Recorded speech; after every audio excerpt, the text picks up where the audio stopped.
Hundreds of years ago, three powerful wizards became the founders, empires, Reinhold. Their union brought set victories in battles with monsters, and the glory spread throughout Corner's lands. As a reward for great deeds, Deed's emperor came to visit. To everyone ducal title, hereditary girl, thought about family Sajin, one from those ancient dynasties whose magic became a legend. Thoughts her slid to others, to the house of Cadrian, and then to the proud family. Utrecht. All three genera are still carefully protected, their magic blood counting her symbol of honor and destiny. Sight girls fell on the book pages which were dedicated magic. Her soul was filled with inspiration, as if invisible thread connected her with something ancient and powerful. Inspired, she headed towards her parents. Heart her was full hopes.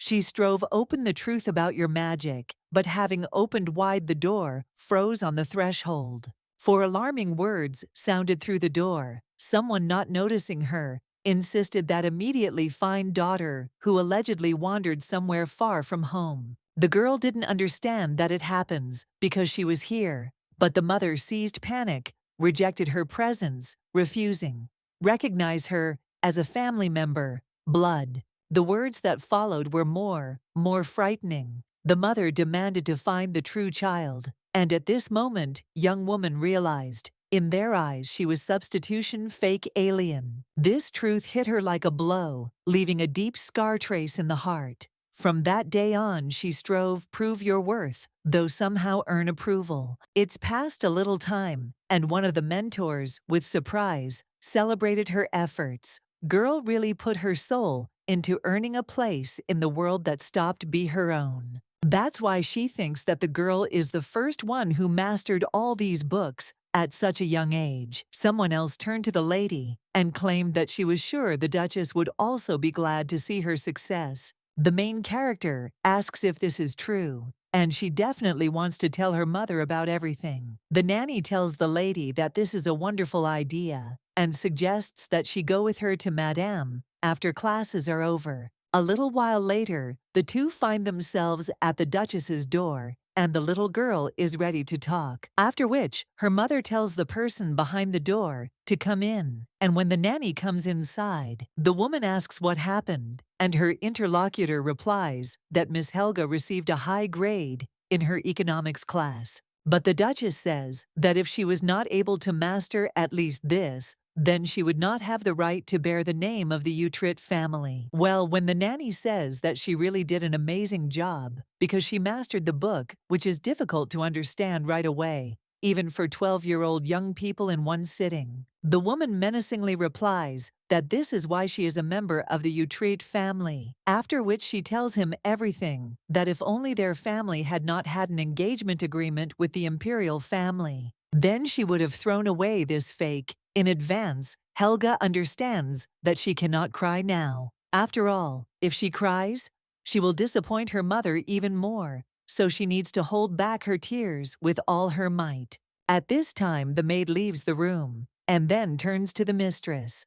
But at the same moment, someone else turns to the lady. It turns out that it is her mother, and the woman claims that yesterday the girl fell at the ball while dancing with His Highness. Helga is shocked by this, and the nanny asks Madam if such minor incidents are not common occurrences for young ladies. The woman responds to nothing. This is not the case when one should so stubbornly cover up someone's mistake, and one should not embarrass oneself like that in front of one's fiancé. Therefore, Helga should be punished. The woman at the same moment grabs the baby by the hand and drags her somewhere. The main character screams that she is not guilty and asks her to forgive her because she will not make such mistakes again. But at that very moment, the woman throws her on the floor and tells Helga Utrecht to think carefully about the situation in which the Duke's family found itself due to her mercy. After this, Danya asks the madam to show leniency at least once because she is ready to accept the punishment of the girl's place.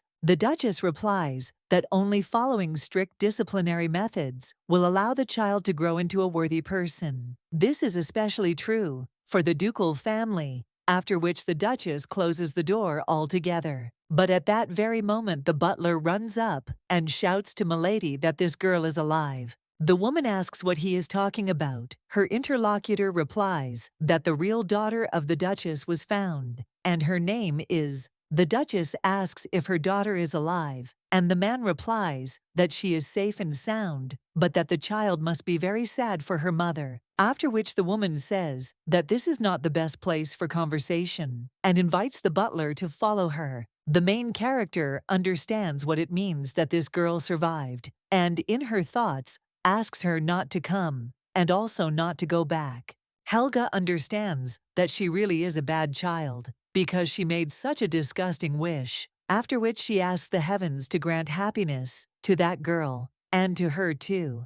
At that moment someone turns to the lady and asks if Liana is listening, because the lady has gone too far. The main character asks the nanny if she is really there, and the woman answers the lady that even if it is a little cold, let her endure it for just one day. When she goes outside tomorrow, she will give the lady a beautiful knitted bracelet. The little girl replies that she is scared, and the woman claims that she will sing her a song to dispel her fears. The main character understands that every time she served her sentence in a dark attic room, her nanny was always by his side. The old nanny was the only person who always stayed by her side.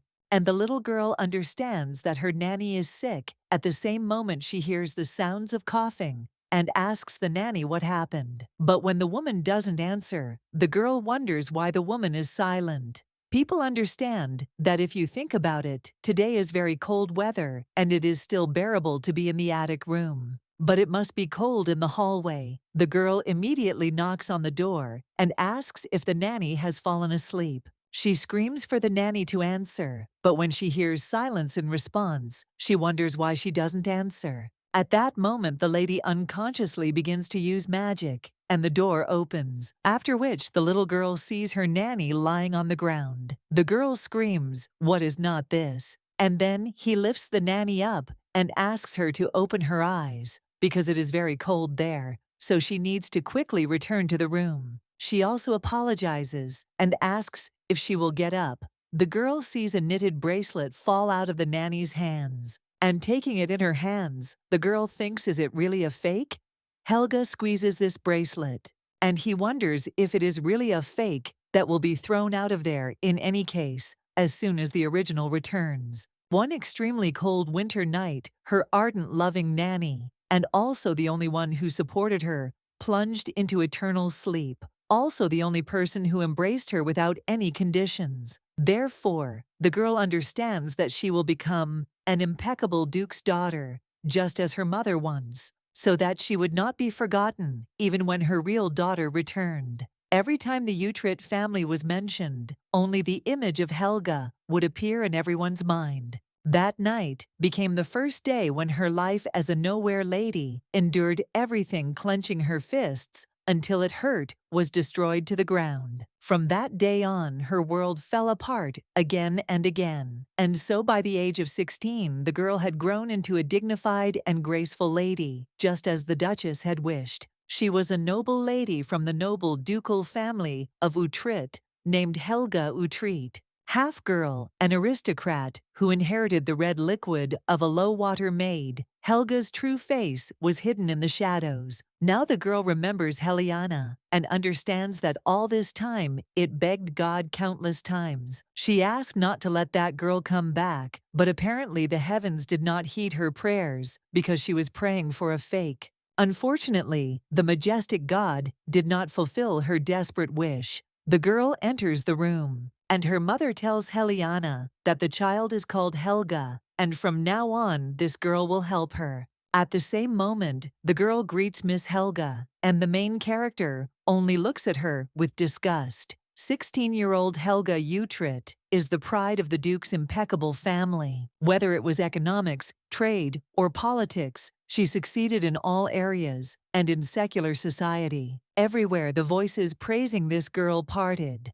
However, to the ducal family, she still remained only an illegitimate child. No, here the woman addressed her daughter and claimed that today her daughter Helena would arrive at the mansion. The maid who swapped her cheese with her daughter is her real mother, and she went into eternal sleep about 3 months ago. She would like to immediately add Helga to their family registry, but she is still hesitant. So they agreed to have a family dinner today, and the girl should behave properly. The woman also wonders if they should show the harmony in the family in all its glory to help the child decide. As it always was, the main character thinks whether she is talking about harmony in the family. Lente also remembers how she addressed her mother and father, but those two just passed by her, and the lady realizes that they never even gave her a glance. So what kind of nonsense is she talking about now? The woman claims that even knowing that the girl is the daughter of a servant, she raised her until now,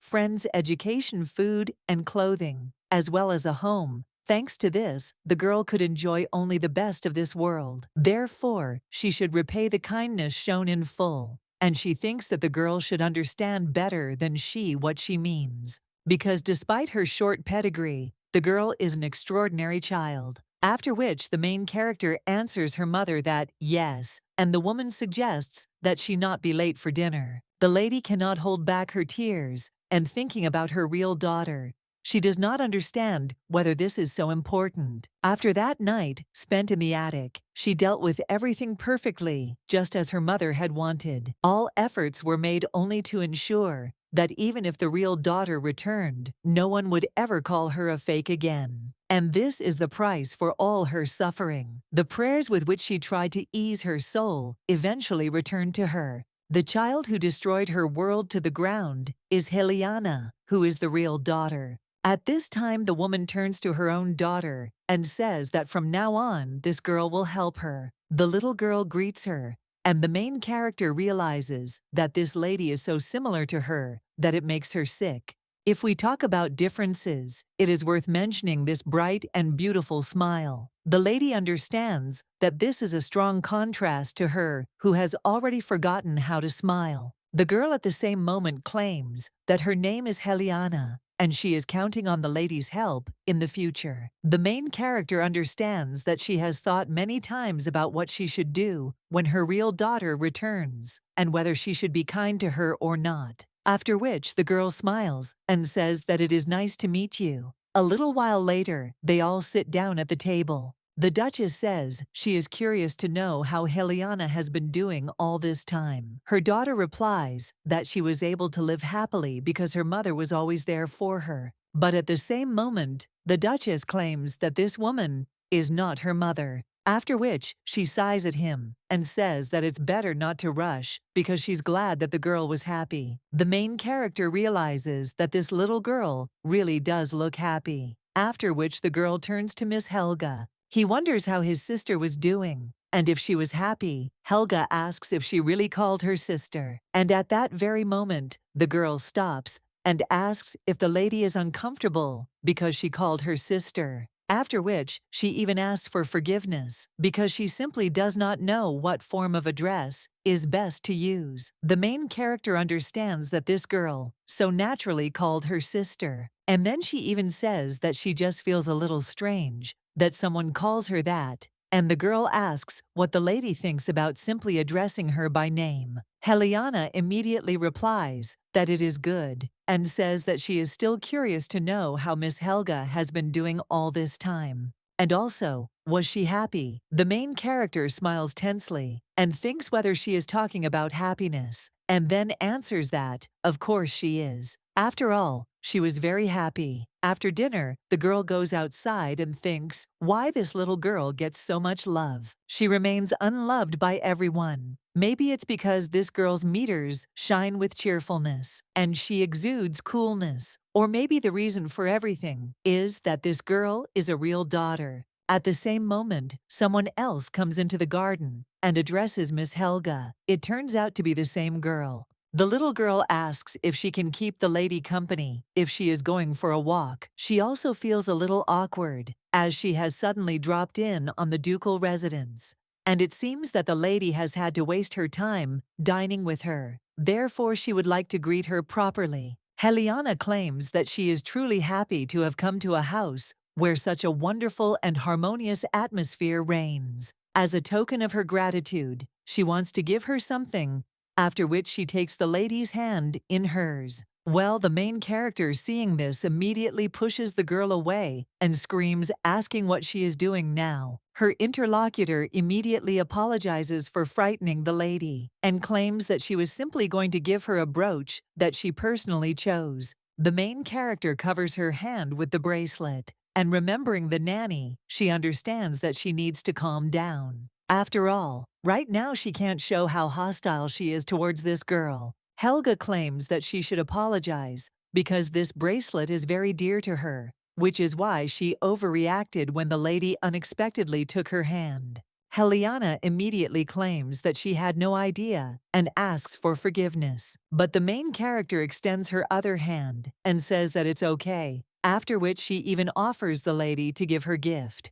Helena places a brooch in her interlocutor's hand and says that she is counting on Miss Helga in the future. The main character realizes that she is doing all sorts of useless things and claims that she is the one who stole her rightful place. Her interlocutor asks what the miss is talking about, and the girl replies that she enjoyed what Helena was supposed to enjoy. What was supposed to go to Helena also went to her, and therefore the main character claims that she is the person who deserved her hatred. The girl immediately replies that she does not hate Miss Helga because she knows the whole truth, that she is the daughter of a ducal house, and that her mother took her with her. The main character asks what she just said. Her interlocutor answers that her mother herself told her about her actions. That is why she always felt guilty in front of her, and that is exactly how she spoke. But in return, her mother surrounded her with her love so that the girl would not feel deprived of anything.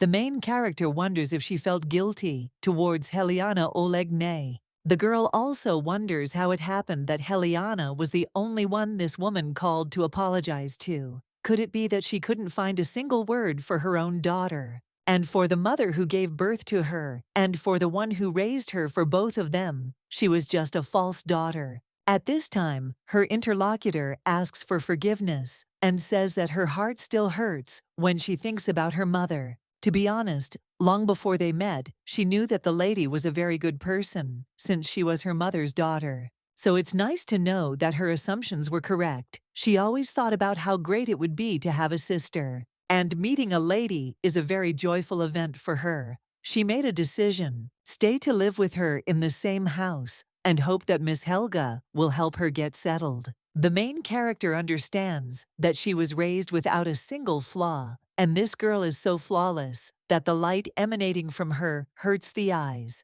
Helga apologizes to Helena, but understands that she will hate this girl that everyone loves. Therefore, he apologizes in advance. The girl then thanks Helena for the gift because she will take care of this brooch. Her interlocutor answers that yes, and suggests that they live together in peace in the future. The main character understands that in the future, let the girl be filled with even more love for her, because she will definitely use it. A little while later, one of the maids turns to the mistress. She wonders how her skin can be so soft. The maid also says that the mistress's skin retains such an unrivaled silkiness without any aromatic oils. Helga understands that after the appearance of Helena, all the rumors attached to her like a chair by the wind remained, and only this girl remained. Mother clearly pointed out her place, and the girl understands that she was really abandoned. At this time, the maid turns to the mistress and claims that Madame told her to come to her office for a short while. The main character then agrees, but when she approaches her mother's door, then he hears someone asking if it will be too hard for Helena to take Helga's place.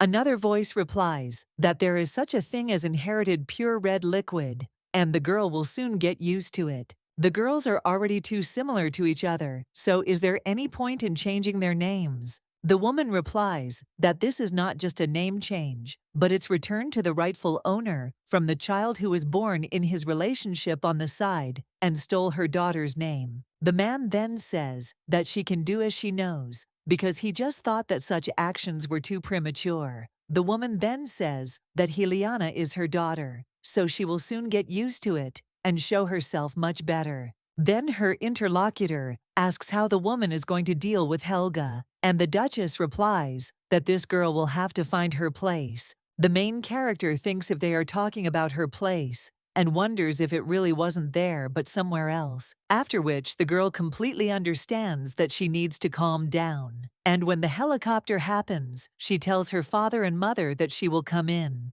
The lady claims that she was told that she was invited too, which the woman replies that yes, and soon her fiancé will come. He confidently won the naval battle, so he will become emperor without any problems. Helga thinks about her fiancé and realizes that there was such a person. This is Rohan Aslan Reinhold. The guy is the crown prince and is called a renegade by the current imperial family, although they had become engaged in their childhood. After that meeting at the age of 12, they never crossed paths again. He is supposedly 4 years older than her, and Rohan has made his name on the battlefield countless times over the past few years, so often that even the white cloak that was the symbol of the Navy was replaced by a red one, like the color of the red liquid spilled in battles. That's why he was nicknamed the Cannibal Shark or the Demon Assassin. The Duchess at this time says that when the lady's groom returns, Anya plans to speed up the wedding ceremony. But it will not be Helga who will go down the aisle, but Helena, because Helga is the name of her daughter, and it must be returned to its original owner. The main character understands that in the end, her name is taken away too. However, from what has been said, it follows that the position of the crown prince's wife was reserved for her, so the girl wonders why everything is like this. Helga wonders if the imperial family will give their consent to this, and the woman says that in any case, they just need a child of the Utrecht family, so of course they will agree. The imperial family is in a hurry to get married, so they can see their successor as soon as possible, and her girlfriend knows this very well, that it is impossible to break the promise to this imperial family. The girl understands that it seems she knows why she is being pushed down the aisle. According to the rumors going around about Rohan, there is nothing human about it, so they naturally cannot send Helena to such a beast in human form. Name will be given to Helena, and vice versa, so the girl thinks that it turns out that she will pass on to her everything that she has achieved to this day as Helga, and will eventually leave the ducal family. The main character thinks how they can throw such cruel words with such ease, and apparently the mother really wants to give her daughter everything. At this time, the woman says that the girl's mother wanted her to live the life of a duke's daughter, but she will go beyond her dreams and take the place of the empress. So how could a greater honor be bestowed upon an illegitimate child? The Duchess also says that the girl must answer, and at the same moment, Letty answers her mother that she will press her will. Helga understands that as her mother wants, she will play a wedding with the crown prince, taking the name of Helena with great fanfare in front of everyone. And then she disappears without a trace. And the lady realizes that on her wedding day, she will have no other choice but to save the marriage by sending her down the aisle as Helena. Even despite the accumulated grievances towards her due to the loss of her real daughter, together with her name, she will completely disappear from her world. The lady understands that they dared to change the owner of the name at their own discretion. So, let her mother really feel how painful this process is. And she also watches closely how Helena, who is left alone, gradually breaks down like her. This path is the best way of revenge that she is able to use at the moment. Helena was known to all as the lost twin daughter of the Duke's Chica, so the teachers who taught her were hired by her father to teach her. The girl understands that she and Helena are an illegitimate child and an illegal daughter, so how can they even be twins? At the same moment, someone turns to Helga and asks what she is thinking about. The main character realizes that it is Dillot. Dillot Cardian is the youngest daughter of the Duke and Duchess of Cardian. Now the girl claims that she was just thinking about her younger twin sister, and her interlocutor claims that it seems the lady said that her name is Helion and is interested in what kind of person she is. The girl replies that she is very kind and adds that she is so naive that she looks like an idiot. Now she says that this girl is charming. She understands that even if it is a matter of excessive love, she should not act as if she is ready to give everything she has to one person. Helga claims that she is a truly beautiful child and thinks that she is so terribly afraid to erase that smile from her face forever. Dillot says that she still remains a country bumpkin, despite her beauty, and can this girl compare to her? And besides, will she be able to learn what they had mastered up until then in a couple of months? She will simply continue to spend time around them. The main character then turns to Dillot, but understands that the lady is telling the truth, but thinks why such a truth that is clear to everyone will not be stopped, only Mother knows.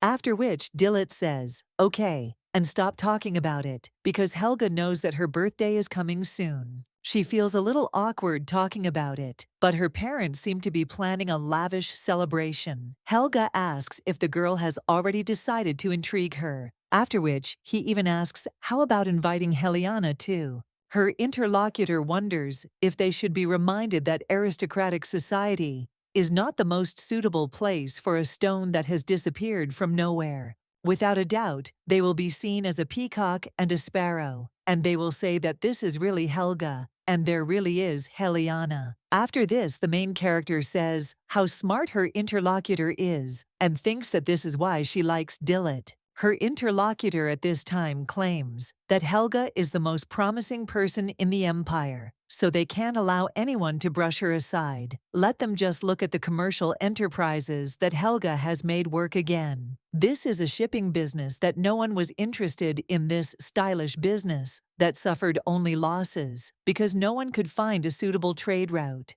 They were back afloat, only thanks to her alone. After which the woman asks what business Helga decided to take on this time. The girl replies that she has now invested money in airships. Her interlocutor wonders if this is really true and whether it is possible to fly ships through the sky. The main character replies that sooner or later the girl will also travel on an airship. Dillot asks what she is talking about, because for her now, it sounds like something unimaginable. At the same moment, someone asks Helga if she has heard the latest news. The main character asks what she is talking about, and her interlocutor replies that it is about the fact that the crown prince of Rohan will soon return. That's why the whole capital is in an uproar, and they say that the girl will become his bride. But according to rumors, the prince's heritage is extremely cruel, and so if the girl wants to, how about shifting this role to someone else? She means Helena. Helga says that it is a great honor to occupy such a position. So let the girl put her reproachful tone aside. After all, in this way you can become an empress.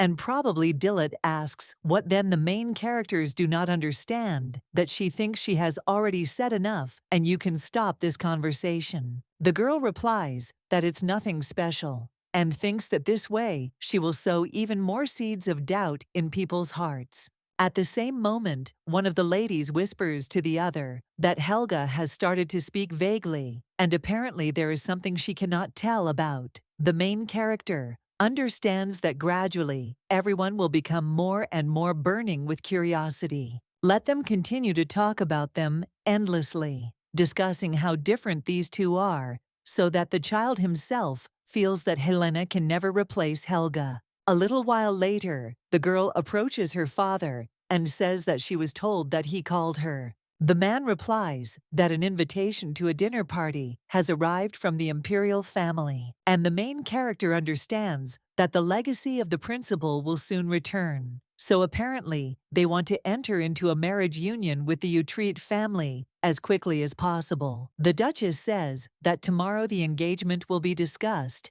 and as the lady herself understands, Helga cannot go to that meeting. Helena will be presented at dinner tomorrow, so let the girl try not to do anything rash and keep a low profile. The Duchess also says that their resemblance is to their advantage, since this is the last appearance of a lady in the imperial palace. It happened in deep childhood, so no one will doubt that the lady is Helga's twin sister. Helga understands that she would like them to stop talking about their similarities. And aren't she and that stupid child, who received only love, completely different? At this time, the woman asks why the girl is standing rooted to the spot, because she should answer, and the lady at the same moment answers, "Mother, yes." A little while later, the main character holds a letter in her hands and wonders who sent it. The lady sees that it is from Rohan. The girl also remembers how, a little while ago, the guy claimed that he would definitely return, so she should not forget him. The main character asked what if she forgot because he couldn't come back or too much time would pass,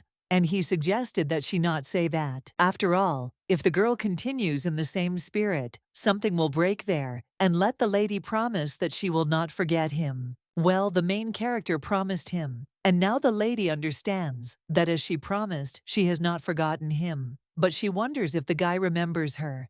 Helga didn't think that the grown-up Rohan would return, receiving the nickname of the demon killer, after which the lady takes out the letter, but is a little surprised because it says that they haven't seen each other for a long time, and he hopes that the weather will be good today, just like on the day when they meet again after a long separation. The girl understands what it means that the guy will be present at today's dinner party. The lady also wonders whether such interesting news was reported to her mother. A little while later, the crown prince is sitting at the table when the Duke and the Duchess enter the room. They are a little surprised and then greet Her Majesty the Empress and His Highness the Crown Prince. The Duchess says that if she had known that His Highness had returned, he would have prepared a gift. Well, no one told her about it. The woman immediately whispers to her husband why he didn't say anything. The fact that the Crown Prince will also be present at the meeting with the lady is very important information, to which the man replies that he himself did not know that he had returned. The Duchess then wonders if this guy will recognize Helga, but then she realizes that it is simply impossible because they only met briefly in childhood, and he would never recognize her. From his stony expression, it is impossible to understand anything, and for a start, there is nothing else to do but follow the original plan. A little while later, the main character enters the room and greets His Majesty the Empress, and also claims that she is also of the ducal house of Utrecht, and her name is Helena Utrecht. The Empress replies that she is pleased to meet you, and that they told her that they want the marriage to be concluded with Helena and not with Helga. The Duchess answers Her Majesty that yes, Helga is the heir to the duchy, and if she leaves the ducal residence, it will become a big problem for the future of all their possessions, and she hopes that the ladies will show understanding for their situation. The main character understands that this is an engagement concluded in a hurry when they were just children, so perhaps there will be no difficulties on this issue, because in any case the only thing the imperial family desires is an alliance with the duchy. The lady also thinks, as for Rohan, the atmosphere around him is not the same as in childhood. The girl then greets His Highness and claims that she is Helena. Wipe it off. Letty wonders if he recognized her, after which the guy just grins, and the main character thinks what this smile means, and also whether he smiled because he recognized her or simply gave Helena a friendly smile. At this time, the guy wonders if Lady Helena wants to tell him something. The main character apologizes, after which everyone says that she was tactless during their first meeting. The lady once again remembers how the guy claimed that he would definitely return, so she should not forget him. After which, she completely understands that she is really funny since she still remembered him.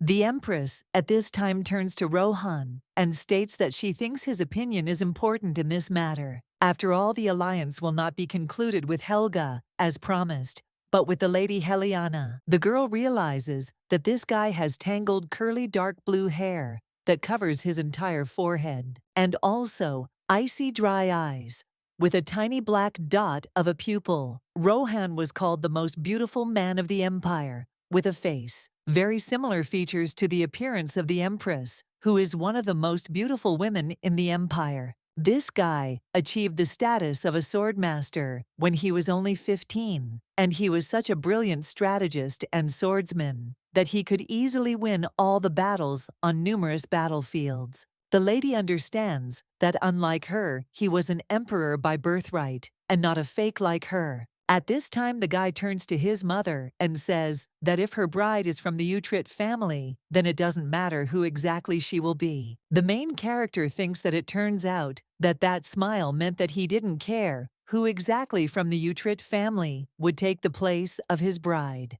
In the end, he only needed the Utrecht family label. At this time, the Empress says that since the Crown Prince is not against it, everything is working out as well as possible, and she thinks that His Imperial Majesty might give his consent. The Duchess immediately thanks Her Majesty, and her interlocutor says that since the Crown Prince met Lady Heliana for the first time, it would be nice if they took a little walk together. The guy immediately gets up from his seat and says that then they will leave them and suggests that they go. The main character agrees and follows him. As they walk down the corridor, the girl clenches her fists, and His Highness, turning to her, wondered if the lady had a habit of clenching her fists. The main character immediately hides her hands and replies that because of the meeting with him, she apparently unconsciously became nervous.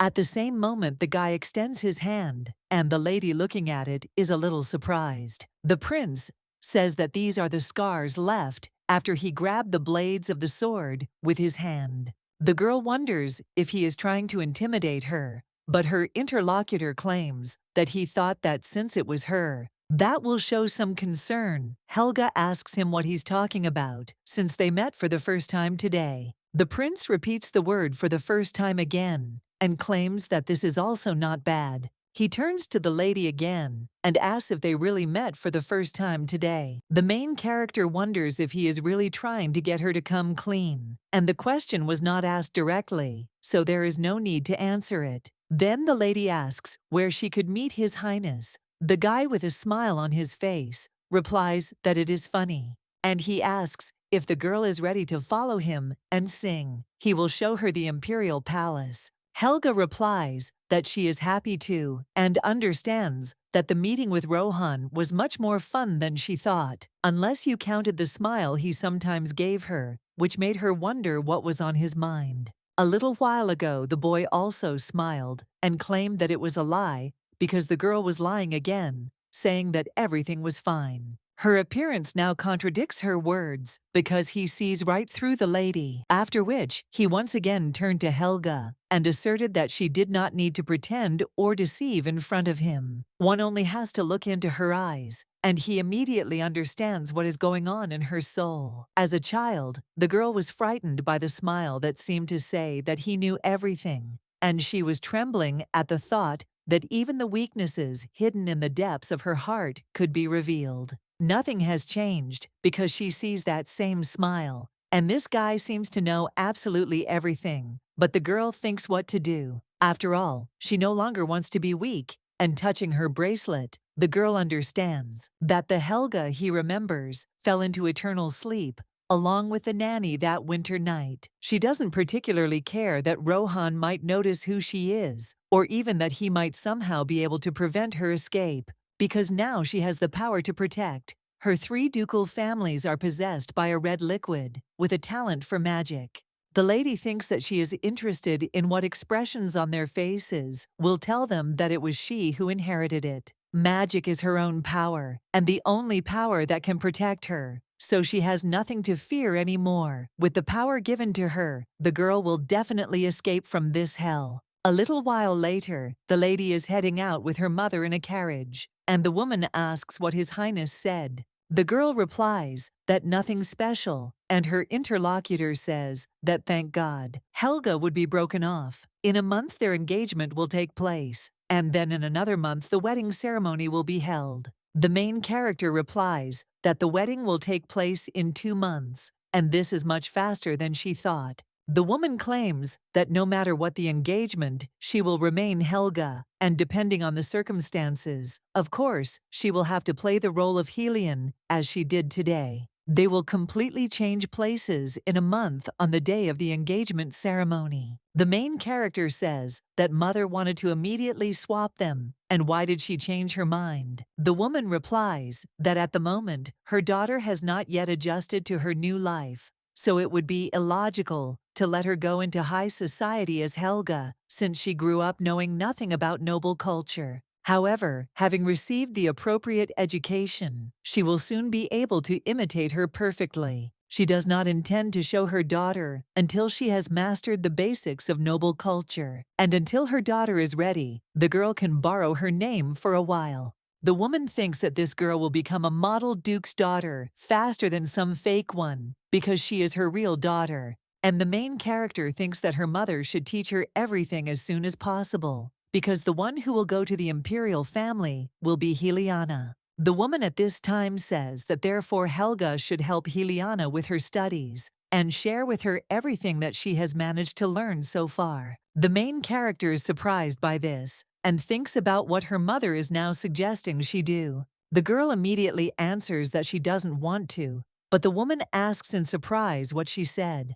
The Duchess says that she has put up with her mother's vile behavior and raised the girl all this time, and now it is her turn to pay the bills. How can she be so shameless and ungrateful? The main character then talks about feeling ashamed, and she claims that she tried everything to get recognition for her merits, and in one moment without any effort, everything was taken away from her. But mother dares to say that she has no conscience and shame. The woman asks if Helga dares to cross paths with her, and tomorrow she will send Heliana along with the teacher to her room, so that the girl can make sure that she does not make any mistakes. Helga understands that she needs to be patient and control herself, because by provoking her mother, she will not gain anything from this, after which the girl asks for forgiveness. And she says that she will prepare everything for the lesson and will not make a single mistake. Now the lady must put aside all her personal feelings.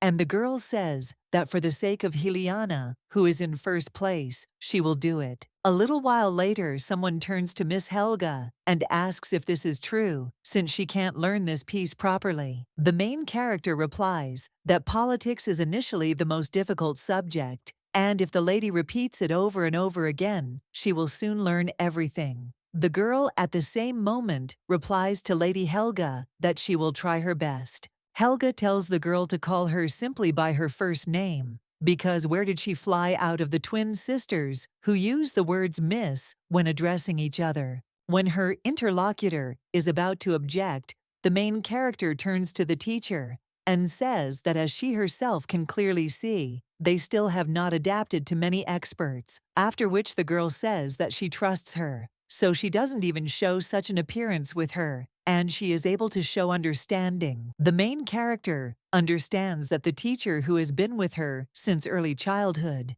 is perfectly creating the current situation, and therefore will keep his mouth shut about what is happening there. When she looks at Heliana, she understands that the girl is already bored, because let her mother be at any price, because this is the main difference between her and this girl. After they attended the dinner party and returned to the residence, they attended various classes together for several days. These included etiquette training, a basic course of elementary knowledge, and even various academic subjects. Heliana's favorite activity was horse riding. Apparently, running using her body is more fun for her than thinking with her head. The main character wonders if it would be funny to try to make a copy of her out of a child who is so far from the aristocratic world. At the same moment, someone else turns to the lady, and when the maid opens the door, the girl asks if it is Sienna. The maid replies that the lady has received an invitation from the County of Cardian, Dillot's birthday party, and for Heliana too. An invitation came, after which the girl smirks and turns to her sister. Her interlocutor immediately responds, and the main character says that the two of them were sent an invitation to a reception in honor of Lady Dillot's birthday. It was a birthday party for a very close friend of hers, so she wanted Heliana to go with her. The girl immediately answers that she agrees, after which the main character turns to the teacher and asks to finish the lesson as soon as possible. After all, she thinks that they will need to take the time to choose their outfits. A little while later, someone asks if these are really the young ladies of the Utrecht family. So the rumors go, they really are very similar. The main character understands that everything is going as she expected. The more people's eyes and expectations are directed at them, the better, because their expectations will become the mother's expectations. At the same moment, the woman turns to Helga and asks if the invitation to the party was really her doing. The main character replies that Dillot was also curious to see Heliana, so she thought that this was a great opportunity, and it would also be nice for Heliana to try to meet her peers and from aristocratic families. The woman says that apparently the girl had already managed to forget what she told her a few days ago, or had managed to hit her head somewhere. Helga replies that Heliana especially words and subjects related to high society. Well, the woman asks, didn't she tell her to pass on to her everything the girl has learned so far?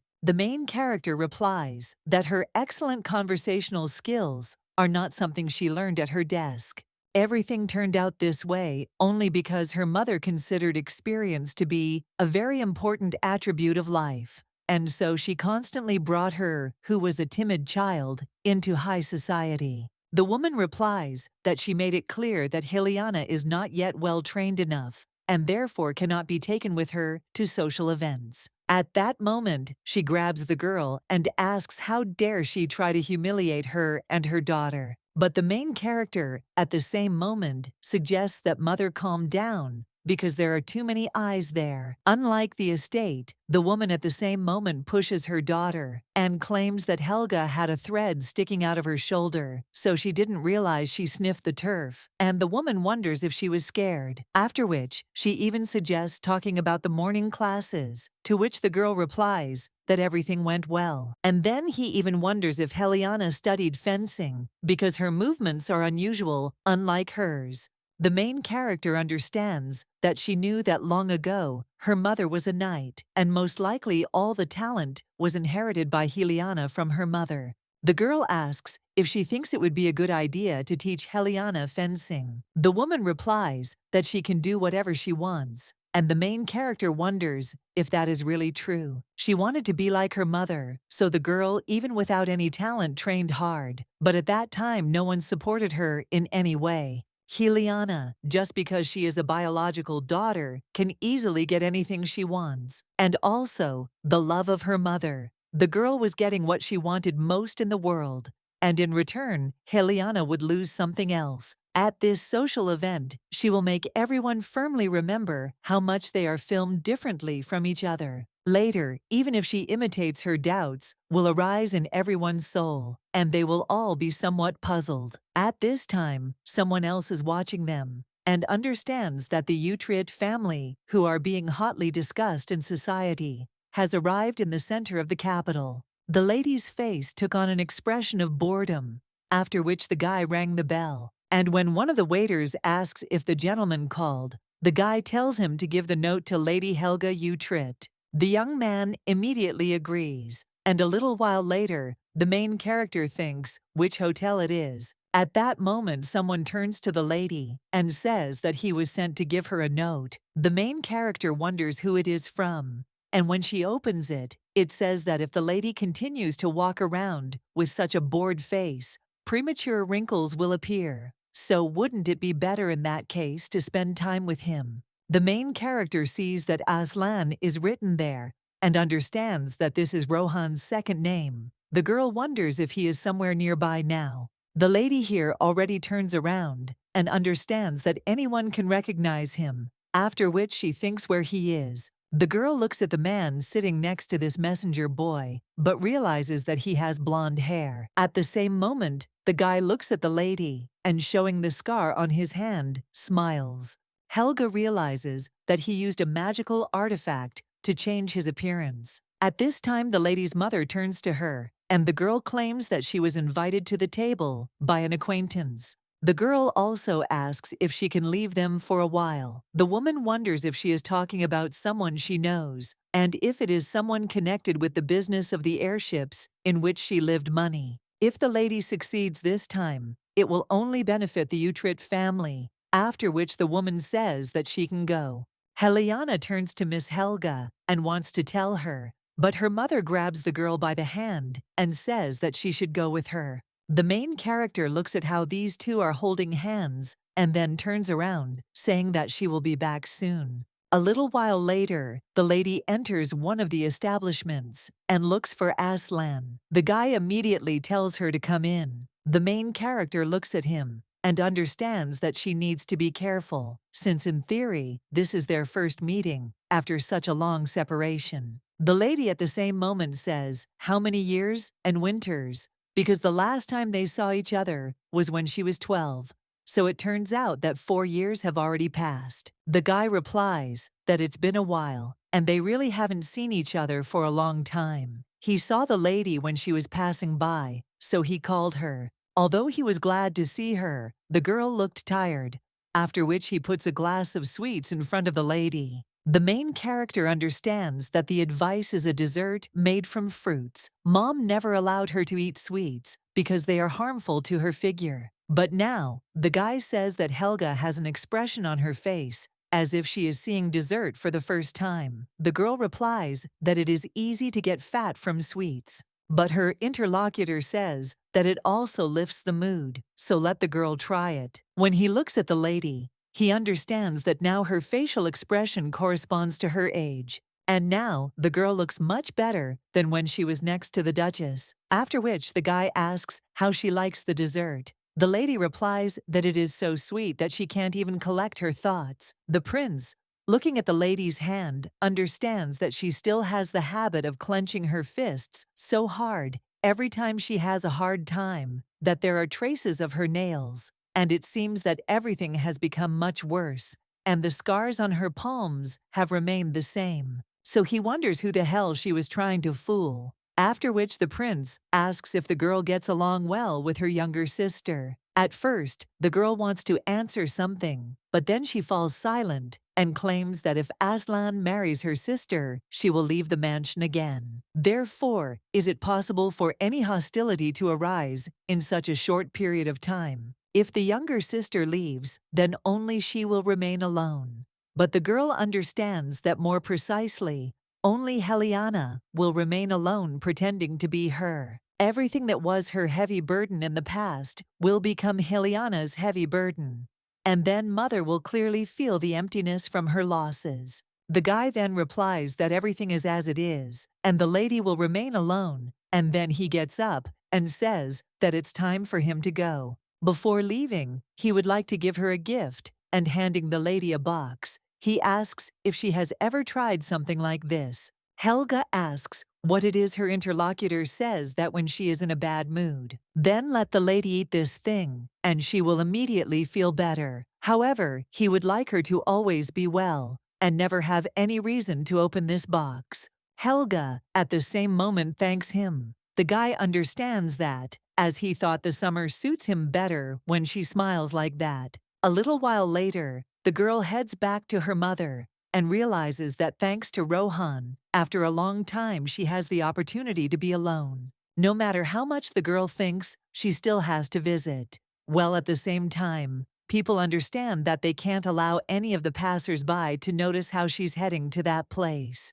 So after such a long break, she needs to use a little magic. When the lady does this, she realizes that she has succeeded, because for ordinary people she has become invisible. After which the girl follows the magical street called Utopia. This is what people called this place. And all knowledge about wizards, their origin and genealogy, is sold there. And also ways of mastering magic and methods of creating magical artifacts. And this place is like a paradise for ladies. And also the only refuge that became more and more difficult to visit due to the close supervision of the mother. The shop owner at this time says that the lady has not visited for a long time. The main burning is only interested in whether there are any new books there. Maybe there are tracks about the lost magic that she spoke about earlier. The woman replies that of course there are, and the lady is in a utopia. After which, she hands the lady the book and the main character says that she is very grateful to her. When the girl leaves the shop, she realizes that if she is going to leave the ducal family, it would be nice to look at the potion and magical artifacts that are hard to find. She needs to get ready little by little, because in that case, she will really be able to leave that damned house. The girl also opens a box of candies, and when she takes one of them, she immediately realizes that it is so sweet. These candies taste so sweet that it makes her mouth hurt, but the lady smiles, and he says that the feeling is not so bad. A little while later, the woman enters the last studio and understands that it is considered the most luxurious and expensive salon on this street. However, there is not a single dress that would suit Helena. And the problem is not in the dress. After all, it seems the problem lies in the awkward movements and confused expression on her face, and also in a smile in which there is not a drop of elegance, after which the woman sighs. And she understands that although the girl looks like Helga, she could not even imagine that they are so different. If she had lived in the Utrecht residence,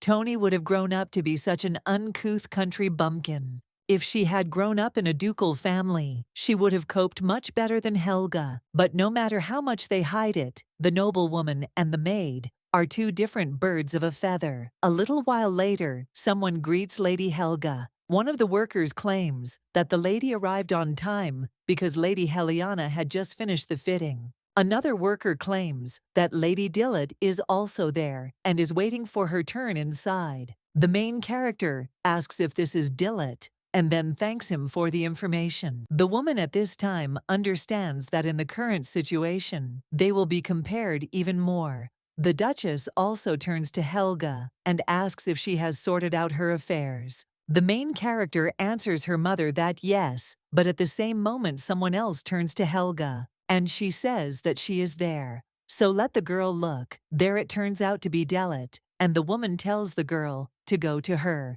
Dillot at this time tells her friend to come quickly. From these heard that the girl will arrive, she ordered to brew wonderful tea. Helga wonders what the girl is doing there, because didn't she order bad ones in advance? Her interlocutor replies that this is how it was. She has recently become addicted to desserts, so she has gained a little weight, and the dress she ordered is a little tight in the back area. The main character replies that as far as she is concerned, the lady hasn't changed at all, but her interlocutor asks if her friend can be honest with her. But the girl at this time notices that it seems Dillot has changed her maid. Her interlocutor replies that when she gained weight due to constant snacking, she became very irritable and took out her anger on the maid. Having learned about what had happened, her mother kicked her out and assigned her to a more suitable servant. The main character realizes that another servant was thrown out because of the whim of a noble lady. This is a common thing in a high-ranking noble family. A little later, he says that everything turned out as well as possible, and in fact, she had already closed her eyes several times to the fact that the maid was reaching out with her little hands to her jewelry. Helga wonders why she turned a blind eye to this, and the girl replies that nevertheless, as a servant, she understood quite well what she wanted, and she felt comfortable going out with her. Because of a fleeting flash of the day, everything turned out this way, and she probably should have held back. The main character understands that if you look at the situation more closely, it becomes clear that Dillot does not even know the name of that maid, and she shows sympathy to the servants, only to the most insignificant degree. At the same moment, the lady thinks about the maid's daughter and wonders what will happen if the truth about her origin is revealed. Dillot, of course, immediately turns away from her. At the same moment, the girl turns to Helga and asks if her younger sister is really there. The main character replies that it is true, and her friend must have convinced her. For the first time, Dillot claims that she heard the two are similar, so she probably expected too much from her. Helga wonders if they are copies of each other, since they even have the same hair and eye color. Well, her interlocutor replies that they are different. At that moment, the girl gets up and screams that she is serious. After all, they are absolutely different and not a bit similar to each other. The girl answers that this is true because they are absolutely different. The main character thinks how she could have said those words that she longed to hear at such a timely moment. But at that moment, who else turns to Helga? It turns out to be her mother, and the woman claims that the lady should look at Heliona's dress with her. After all, this is the last test to which the main character agrees. Her friend says what a pity it is and says goodbye to Helga. At this time, the woman turns her attention to the lady's hands and says that she has not seen these gloves on her. The main character replies that she really liked them when she returned there, so she bought them, and the lady also asks if they are beautiful. The girl understands that it is all because she is worried about Rohan's gaze, which stopped so many times on her scars.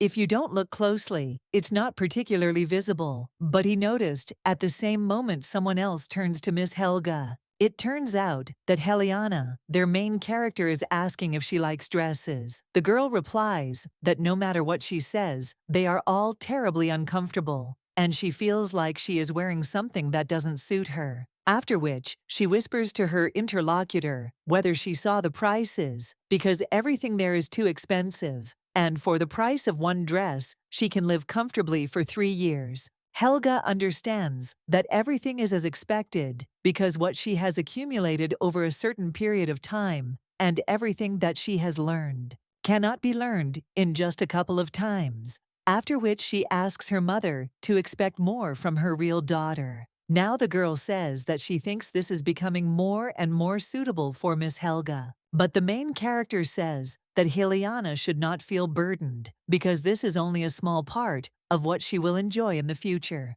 The girl at the same moment tells Miss Helga that it is good. The girl claims that it is a beautiful dress and it suits the lady very well. At the same moment, Helena thanks her, and the main character thinks that she is not worth the gratitude. The girl thinks what an idiot Helena is because she is going to go out into high society to personally demonstrate the difference between them, and she is the one who should thank her. Dillot's birthday arrived, and the main character together with her sister headed to the mansion. At the same moment, the girl tells her sister that the young lady must put on masks.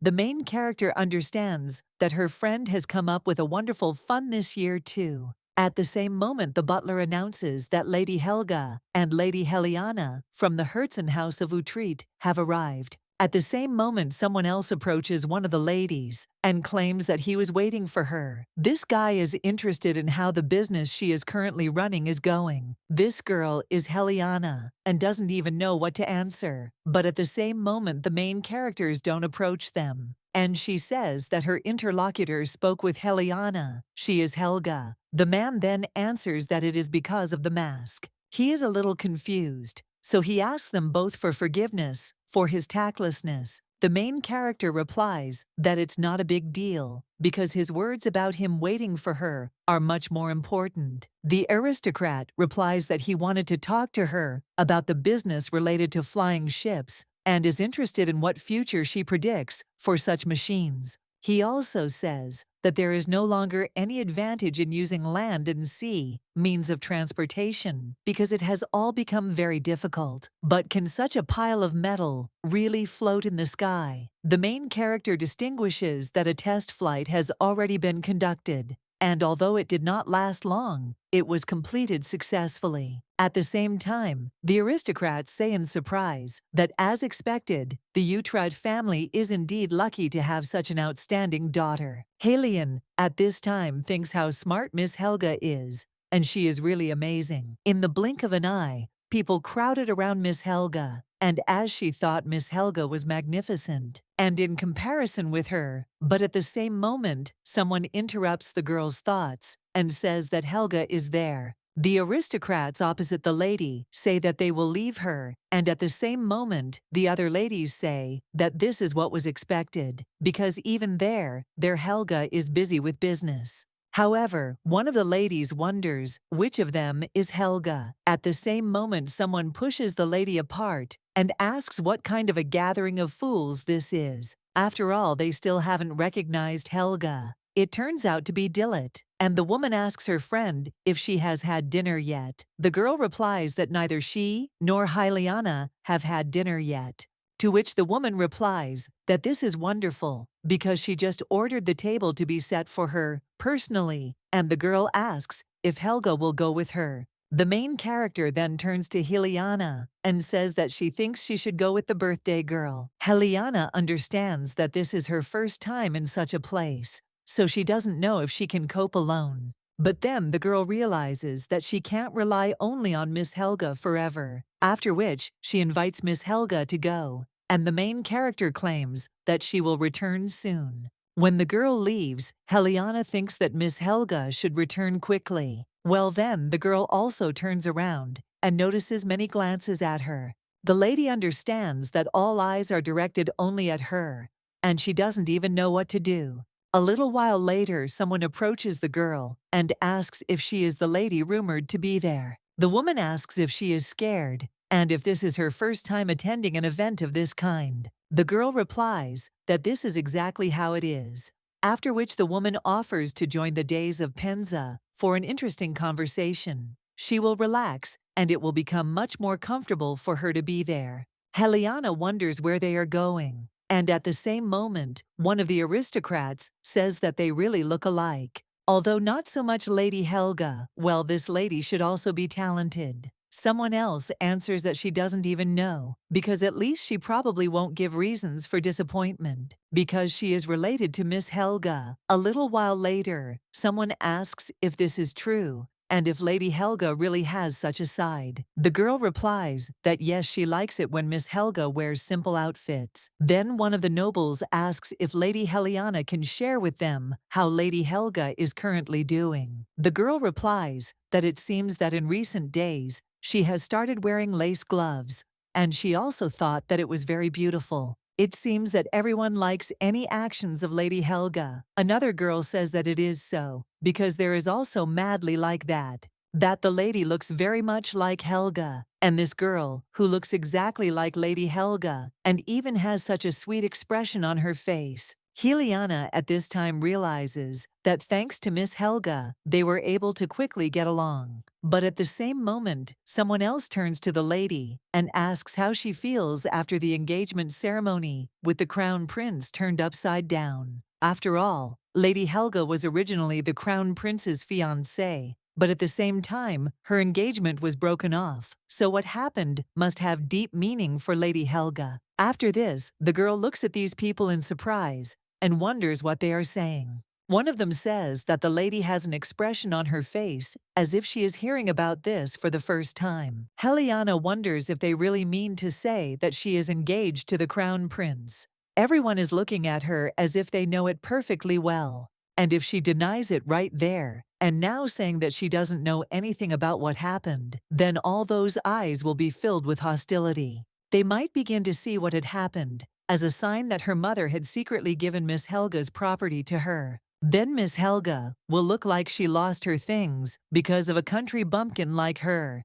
The girl cannot cause her any inconvenience by giving rise to such rumors, and claims that nothing has been turned upside down because she is only following the will of Lady Helga. After all, she wanted it herself. One of the aristocrats asks if this is really how things are. The girl understands that this is the best answer she can afford, but then she wonders what the words about an engagement to the crown prince mean. At this time, the main character is eating desserts, and her interlocutor asks if she likes them. The girl replies that it is incredibly delicious, and Dillot claims that there are so many delicious dishes in front of her eyes, and she can only eat everything with her eyes. It's really some kind of torture, but he, the main character, does not answer that. Nevertheless, today is her birthday, so she thinks that Leti can give herself a little indulgence. Her interlocutor replies that she also thinks so, but the mother says that it is precisely on such days that it is necessary to develop self-control.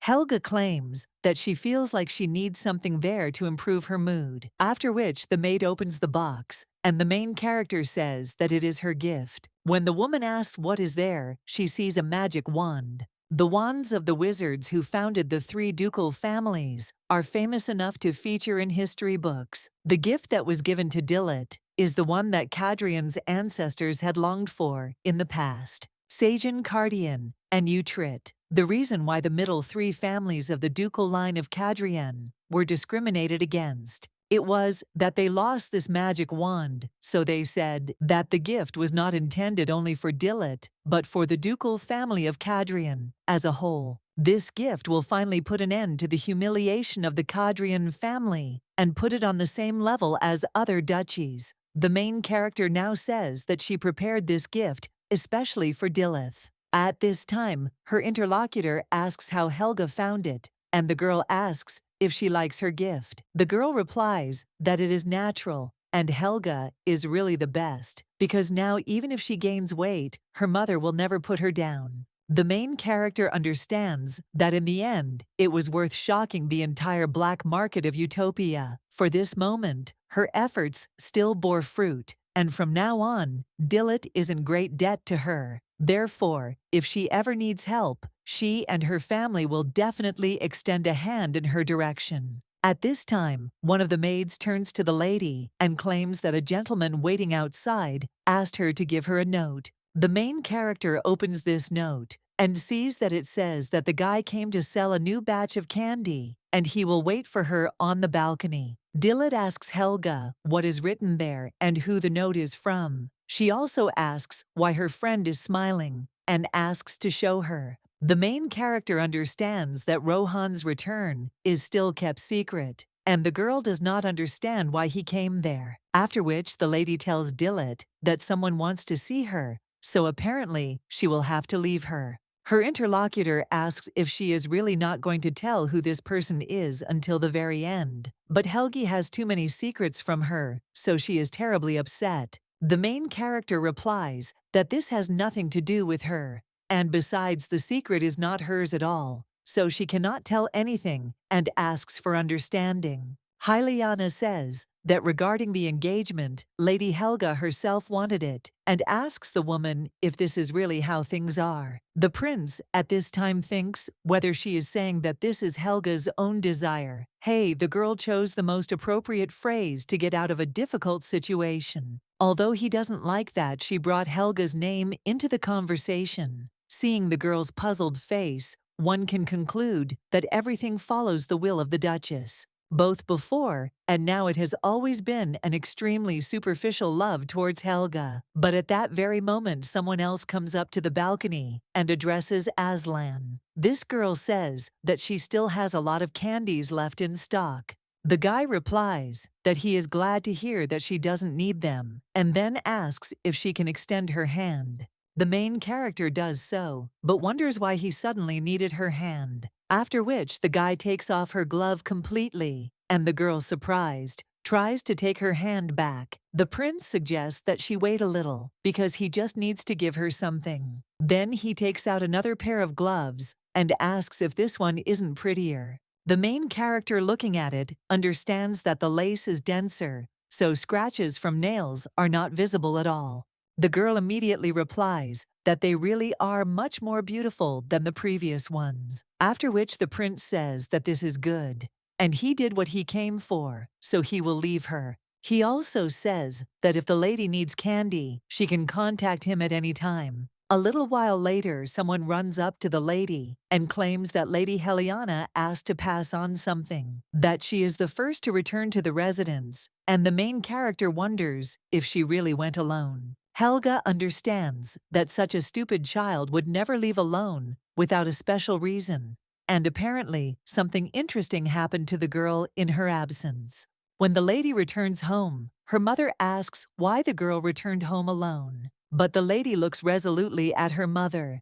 Hello, what does this mean? Believe me, why should she replace Miss Helga? And how can she even take such a place? At this time, the woman shows the girl to be quieter, and the main character, following the maid, asks what happened. And the maid answers the lady that she returned earlier than she thought, and it seems that Lady Helena found out about what took the place of the Crown Prince's bride. The main character understands that this is why her sister returned to the mansion and mother was extremely short-sighted. In high society, they would never miss the opportunity to discuss such a hot topic as the change of the Crown Prince's bride. At this time, the Duchess tells Helena that everything has already been decided, but the girl claims that they have never talked about this. The girl asks if it makes any sense that she will replace Miss Helga, and Miss Helga will become her. The woman cries out that from the very beginning, the name Helga belonged to her, and moreover, the girl herself gave her consent. At the same moment, the main character enters the room, and the woman claims that the lady has just returned. So let the girl ask her personally. At the same moment, Helena turns to Miss Helga, and the main character is shocked and wonders why she is crying now. Is she really offended because everything was decided without asking her opinion? And besides that, she has no reason to cry. The girl at this time asks how she can replace Miss Helga and how someone like her can manage the duchy instead of her. The main character understands that it was she who came back to deprive her of everything. Why is the girl crying so much? It's against the rules. Anyone who looks from the outside will misunderstand the situation. And it is not the girl who means that the ladies are crying because of her, who had everything taken away from her. The woman at this time whispers for Helga to speak directly, and the main character asks Helena not to say so because they are sisters. The girl thinks how tiring it is, after which she claims that in fact, sister will even help her a little in this way. After all, she herself understands perfectly well that Helga is a name that cannot leave the duchy. Helena replies that for this reason, Miss Helga must become the successor of the family. But her interlocutor replies that frankly speaking she loves the crown prince, and adds in her thoughts that if she uses such an excuse, the girl will be more willing to calm down. Helena wonders if this is true, and the lady's mother only smirks and responds. At this time, the girl approaches her interlocutor and claims that one of them must certainly become the successor to the family, and Helga's name must belong to the officially appointed heir. But she wants to tie the knot with the crown prince as soon as possible. So even though she feels guilty towards her, however, I wonder if the lady using her name could take responsibility for the ducal estates into her own hands. The girl then tells Miss Helga that she had no idea what was in her soul. Therefore, she will try her best not to be a burden to Miss Helga. The main character thanks the girl for making such a difficult decision. But then the lady thinks how annoying it is, because why should she calm the girl down and explain everything to her? The victim there is, and the situation has developed in such a way that she has to appease her tormentor Helena, who does not even know that being stupid is also a sin. And that cowardly duchess, she wants to take revenge on them all. And the girl realizes that she is truly furious. A little while later, a week had passed since Rohan returned to the capital, but only now did he officially announce it in the daily newspaper. At this time, the maid wondered whether His Highness the heir had been warned, but she wondered why there had been such a hubbub on the street so early in the morning. The main character then closes the newspaper and asks if Sienna can read. The maid is a little surprised, but claims that no one would hire a maid who could read, so she hid this fact and asks for forgiveness. The main character understands that if she had known that the maid could read, she would never have opened the letters and invitation when she was behind her back. The girl wonders if this is the very reason why only Sienna was left next to her, so that she could be aware of all her affairs. Helga then turns to the maid and says that it turns out that she was reading about the contents of her letters and invitations all this time. The girl replies that nothing of the sort, because how can she read her correspondence? The main character then turns to Sienna and asks what family she is from. The woman replies that she is not a noblewoman, therefore she has no surnames, and the girl wonders if her mother, who is obsessed with the purity of her family, chose a servant without family or tribe to spy on her.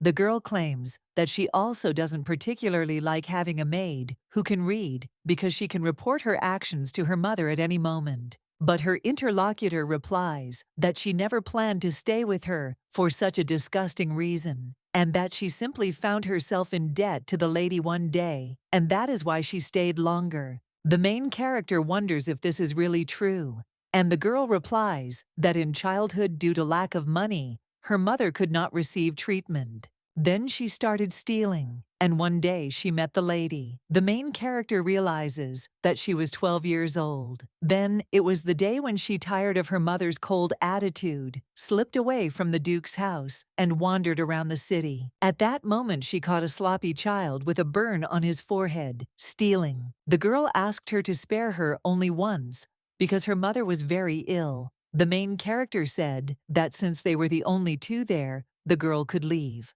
She also handed the baby some jewelry and some gold coins and claimed that these things meant nothing to her. Helga wonders if she is that child, and when the lady lifts the maid's hair, then he sees her scar, and the maid claims that thanks to Leda, her mother got better, and she swore allegiance to her savior for the rest of her life. The main character realizes that it doesn't look like she's pretending and wonders whether she should trust her just once. After which the girl says that it's good that she's interested in whether the maid is ready to do anything for her. The girl replies that let the lady just say the word because she will fulfill any of her requests, even if it costs her life. Helga smiles at the same moment and understands that in her position, she was able to acquire an amazing maid, and even her parents were never on her side. The main character then says that it's good, and she will trust Sienna, so she says that she shouldn't disappoint her. The maid understands that, as expected, the lady is very beautiful when she smiles, and she wonders why the Duchess hates such an exquisite and beautiful lady. She means that the lady is on a different level from Lady Helena from birth.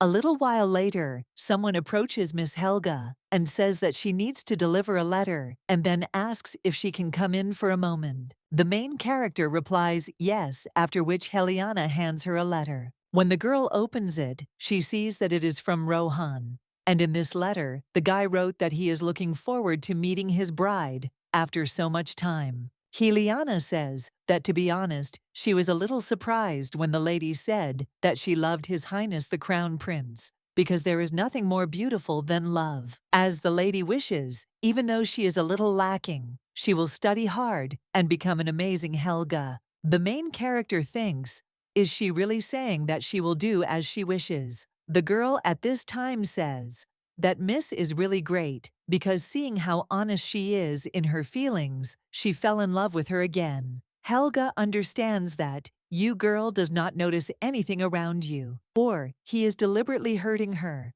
But no matter what the answer is, she doesn't like either option. The fact that she behaves in this way without knowing anything causes her even more trouble. A little while later, the main character says that she will be back soon, after which the woman puts her hand on her shoulder, and he whispers that from the moment the lady steps out of the house, she should not forget that she is Helena. If because of the slightest mistake, the imperial family and the Utrecht clan quarrel, then she will have to bear responsibility. After this, the main character clenches her fists and tells her mother not to worry. At this time, the prince is waiting for the lady in the restaurant, and when she comes, he says that they haven't seen each other for a long time. The main character greets His Highness and asks if she is late. The man replies that no, he came too early, and he came 2 hours before the appointed time. The main character says that if she had known about this, she would have left earlier too.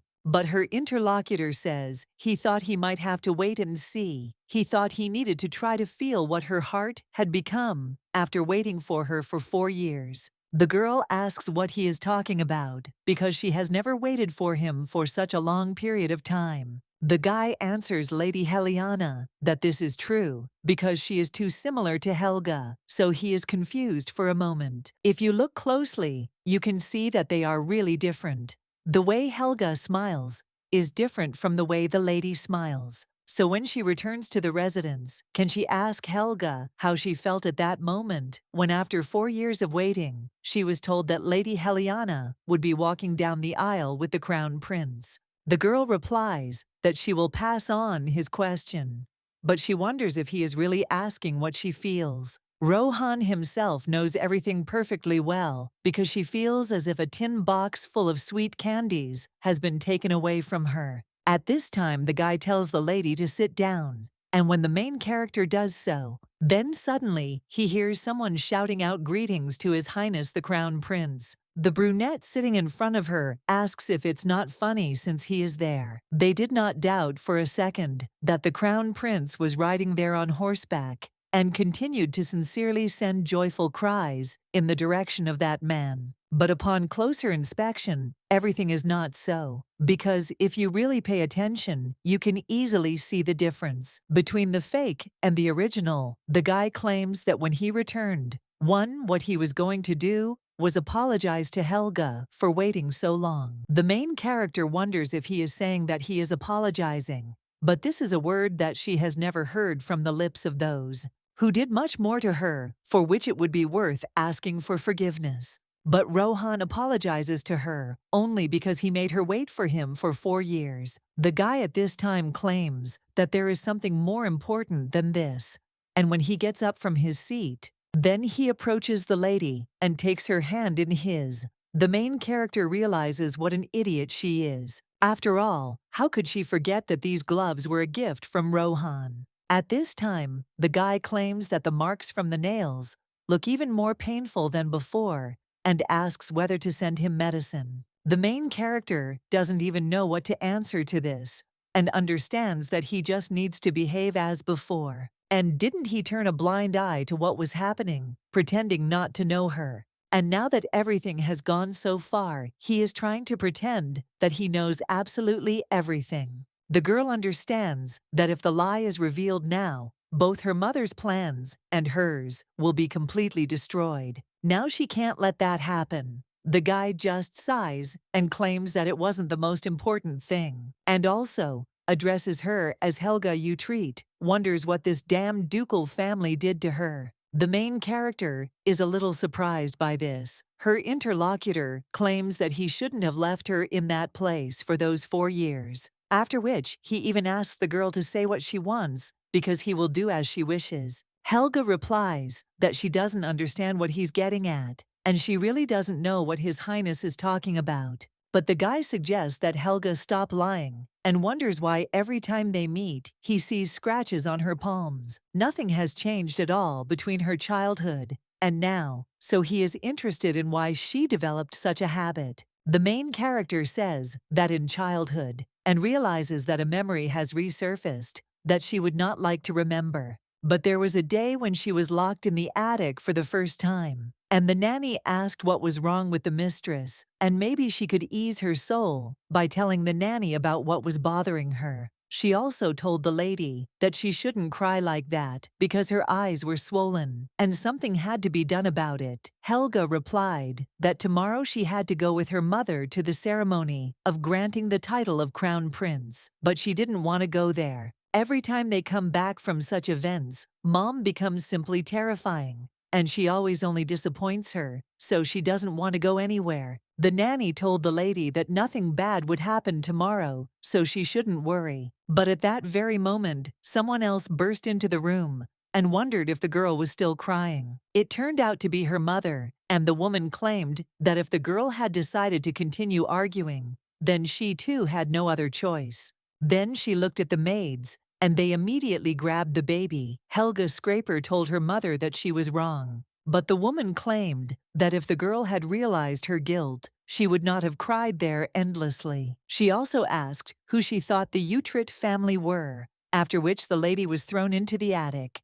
The woman claimed that until she stopped crying, she shouldn't even hope to get out of there. When the evening came, the lady realized that she was very scared, and at that moment she realized one thing. This is because tears cannot solve anything, and a little while later, the maid came to the mistress, and she also said that her little girl was probably very scared. The nanny told the girl that she would not cry anymore, and let her tell her mother that she was not crying and wanted to go to the appointment.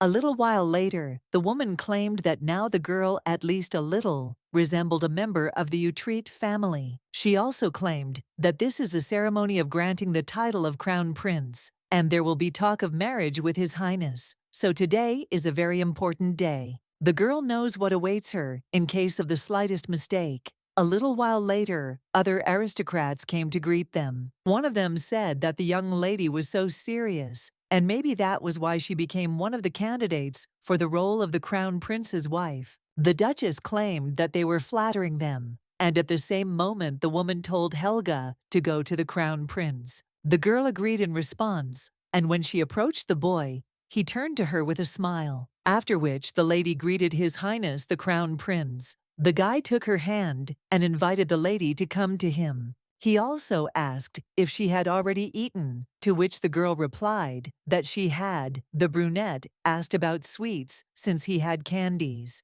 but the main character replied that she had already tasted dessert, so it was not worth it. Then the guy asked why she was crying. Helga looked around in shock, hoping that no one had heard, and insisted that she had not cried. But her interlocutor said that this was a lie, after which he suggested going out into the garden for a short while. When they found themselves in the garden, the guy once again turned to the lady and insisted that he had told her to address him as you. Helga replied that it was good, after which her interlocutor asked why she was crying. The girl claimed that she really didn't cry, because in fact, she didn't shed a single tear. Rohan said that if she clenched her fist that hard, it would hurt. But the lady only pushed his hand away and then hid her palms behind her back. The brunette asked why every time they met, he saw scratches on her palms, and whether something had happened to her again. The guy claimed that she was constantly crying and scratching her palms, so it couldn't go on like this.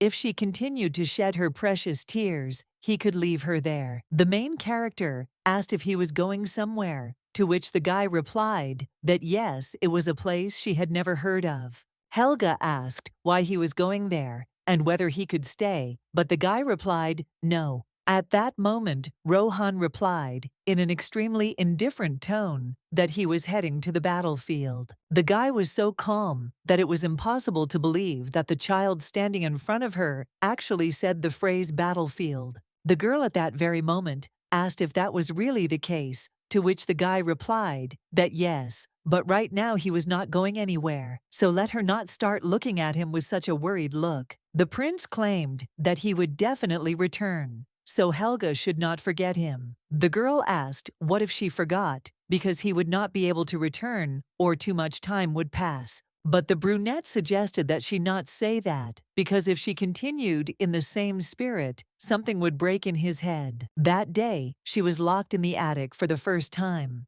and Rohan was the first to notice the scratches on her hands that no one had noticed before. The lady grits her teeth and wonders why he, having appeared at such an important moment, continues to instill doubt in her about the decision she made. The guy claims that when he was a child and dated a lady, he asked her several times if she had eaten. That's why the lady even once asked why he continued to ask about this every time they met. At that moment, seeing the gloomy expression on her face, he had no idea what he should say to her. But now he knows that when a dark shadow falls on her face, instead of asking about food intake, he should ask about something else. At that moment, the guy asks Helga to tell him what he can do for her. Just one word, and he is ready to do anything. The main character understands that she cannot hesitate, because she must not forget about her goal. It will all end once she escapes her mother's shadow, and she doesn't have time to try to rely on Rohan's feelings. At the same moment, the girl replies that nothing, and tells His Highness that if he is really ready to do anything for her, then he should do nothing. Rohan, a little sadly, replies that if that is her will, then so be it, after which he kisses the lady's hand. And he says that if she changes her mind, she can turn to him for help at any time, because she is a smart girl, so of course she understands what he means. Helga understands that she does not need to hesitate, because feelings have always brought her nothing but difficulties. Therefore, one cannot count on any help from Rohan. After that day, Rohan never mentioned her true identity, and she never heard any talk about it. Then came the tense days when they were both busy with their own affairs, and the lady finally buried Rohan deep in her heart. When a girl knocks on one of the rooms, the person sitting in it tells the lady to come in. The main character comes in and claims that she was told that the lady called her. The woman replies that yes, she heard that the test launch of flying ships was successful.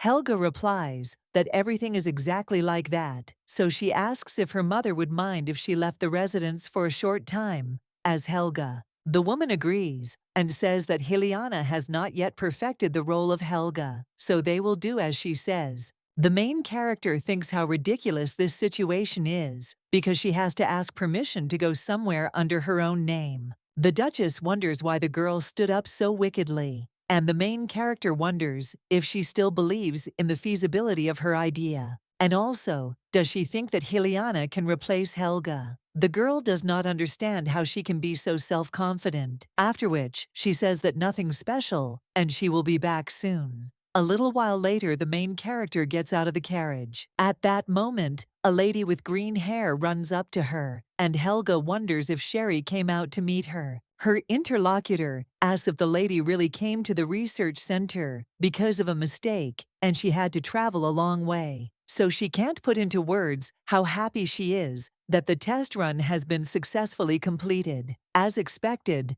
Lady Helga is doing great. The main character says that this is all entirely Sherry's merit because she was the one who came up with the idea of launching airships and brought it to life. And she simply believed in her words, "I invested money." So why is she great if she was only able to achieve success thanks to Sherry? The girl immediately smiles and claims that she is glad to hear such words from Lady Helga, so she will try even harder to conduct the tests. The main character understands that the airship that will be built in the future will be named after the explorer, Sherry. Among them, one tourist airship was given to her. The Utrecht family that one of the first airships will bear the name Helga. Well, the girl also thinks what will happen if, after her mother, without breaking the engagement, gives her in the role of Heliana in marriage to the crown prince. And will the real Helga disappear from this world forever? The girl understands that history will change completely. A mother and father who lack the courage to rebel against the imperial family will have no choice but to send Heliana down the aisle. The ideal Helga that everyone wanted to see in front of them all this time will disappear forever. Helga one will never come into this world.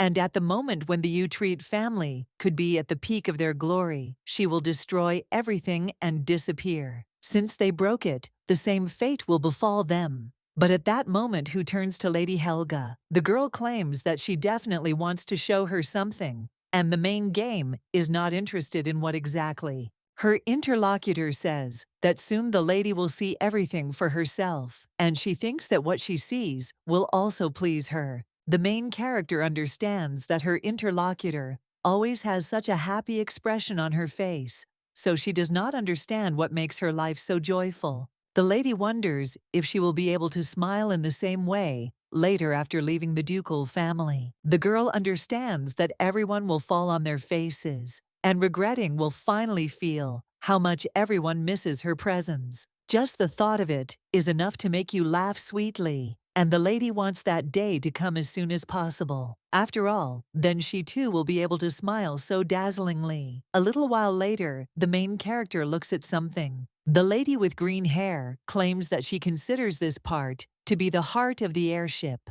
The main character says that she thinks the lady's words are quite logical because she gives the airship energy with which it can soar into the sky. Her interlocutor claims that she was able to make this heart only thanks to Lady Helga. If it weren't for her huge investment, she would never have been able to bring her idea to life. So she thought that she couldn't do without a new name. Then the main character looks at the inscription and sees that it is Helga's heart. The lady smiles after that, and she understands that even though her mother is trying to take her name away from her, the fact is that there is a person who is trying to perpetuate it. Really makes her happy. Helga thanks Sherry and wonders if it was her idea. The girl replies that they made this decision together. Each of those present there contributed to the process of creating this mechanism with Lady Helga in mind, which is why this name was chosen. Like Lady Helga, so warm and sensitive, this detail will become the heart of a wonderful airship.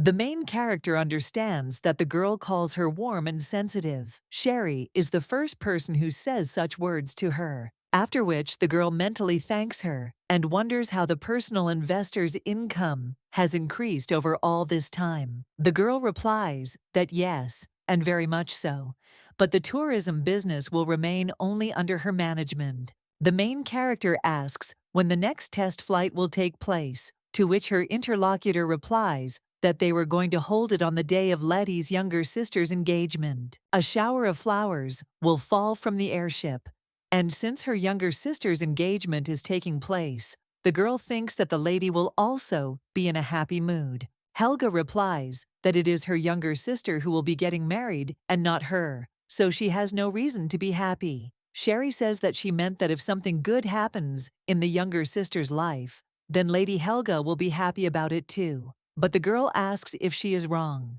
The main character understands that she doesn't even know 3. Her case can hardly be called a simple sisterly relationship, so will it be normal to be happy in such a situation? If we imagine that the matter concerns ordinary people, then the girl immediately replies that of course she will also be very happy to see flowers falling from the sky. It's so romantic. The girl also asks where they plan to go during the test flight, and her interlocutor replies that they have not yet decided on the location, but this time they plan to be in the sky for 5 hours. Helga at this time comes up with something and asks if she can ask Sherry for one favor, to which she agrees. Then a few more days flew by. It was morning 3 days before the engagement ceremony, and the girl realized that since the day she visited the research center, she had never been given permission to leave the residence. Mother has completely forbidden her to go anywhere and assigned her to Helga. Perhaps because of the approaching engagement day, she is experiencing some anxiety. The fact that she tied her hands and feet and forced her to stay near Helga was enough to come to this conclusion. At that moment, the lady's sister turns to her and asks if she really likes these flowers. The girl also holds out some flowers and says that these are her favorite summer flowers and they suit Miss Helga very well, so the girl asks if she thinks so. The main character thinks who knew that she raised in the best conditions of the Utrecht family will become a lapdog, following on the heels of a child who grew up without any education. Helga is wondering what to do with this girl she got into and is picking dirty wild flowers without even thinking about her feelings. Well, now the main character says that as a lady and said they are beautiful. Helga at the same moment smiles and says that she knew the lady would like these flowers. The girl understands that unlike her, this girl's behavior boils down to endless running back and forth. Throwing away her umbrella, she proudly stretches out her hands stained with dirt. This girl has absolutely nothing in common with the noble demeanor. That's why she's not like her at all. Helga doesn't try to prove who's right and who's wrong. She just knows that Helga will never be able to fully take her place. The girl at the same time turns to Miss Helga and says that she is truly charming. Helga replies that the same can be said about Helga, but her interlocutor at the same moment replies that everything is not so. You see, she doesn't care about the lady as much as she cares about the moon. The main character understands that this girl sees before her the image that she has worked hard on for decades. The lady also turns to her mother in her thoughts and says that even her daughter knows her place. So why is she still unable to comprehend reality? Helga says that Helga will soon make her debut in high society, and her interlocutor says that the lady's engagement will soon take place, and her mother told her about it. Helga replies that yes, a month after the engagement, the wedding ceremony will take place. The girl immediately says that she would like to personally make a bouquet for Miss Helga, and therefore in secret from her mother began to study books on floral design. Helga also wonders if she can do this for the lady. The main character wonders if she is talking about her wedding, after which she smiles and replies that of course she is sure that the bouquet will become a role model in high society. She also asks the lady to try hard, to which she agrees.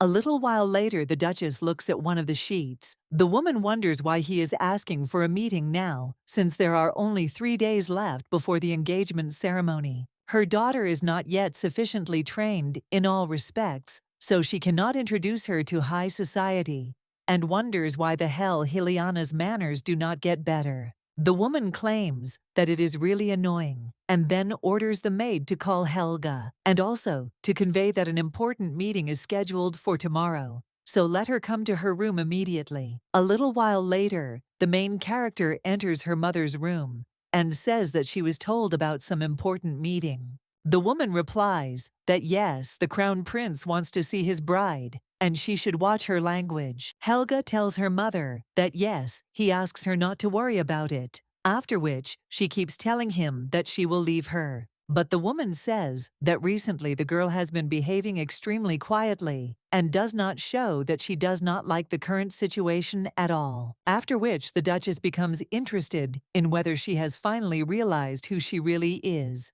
The main character replies that she doesn't even know what to say and is interested in how the situation looks in her mother's eyes, as if everyone knows their place perfectly well. The woman asks what she is talking about, and the lady replies that she means the child who is her own daughter. Doesn't she really not know who she really is?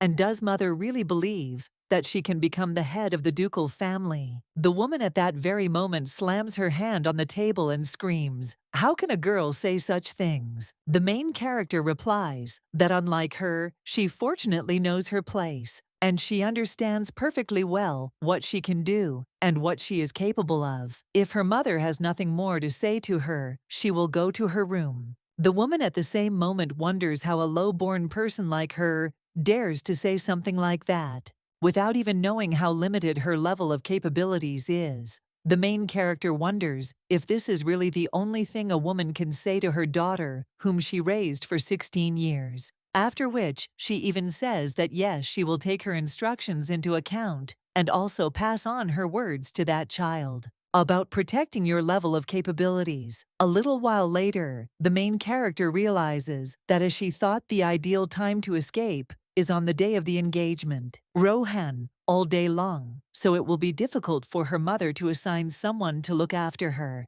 And at the moment when he brings her back to the residence after the engagement ceremony, the girl will finally be able to be completely alone. There is not much time left to wait, so she needs to be patient a little longer. Now she will untruly say goodbye to the Utrecht family.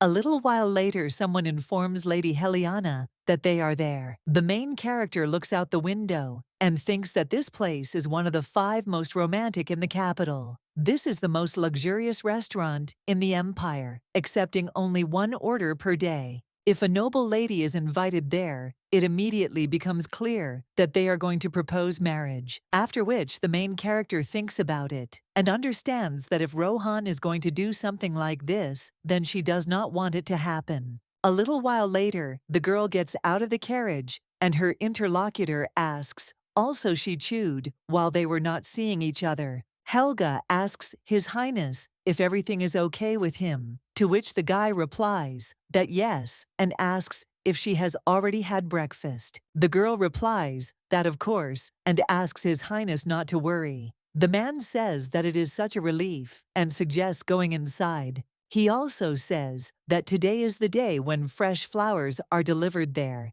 and says that they were not told that they were lucky, so he hopes that only good things will happen to them today. The main character thanks His Highness, but when he kneels down, the girl asks what happened, and the guy claims that at the moment of her 20th birthday and becoming an adult, he was going to make her a beautiful proposal of marriage, but he couldn't even imagine that they would get engaged so soon. After which he kisses the lady's hand and says to Helga that it's not just that he wants to marry her, after which he asks for the opportunity to protect her. The main character wants to answer something, but the guy takes out a box and claims that he has something for her. When he opens the box with the ring, he claims that it is an unofficial engagement ring. He will put that ring on her finger on the day of the engagement ceremony, so let the girl consider this ring as his promise to protect her. The girl then apologizes to Rohan and wants to say something else,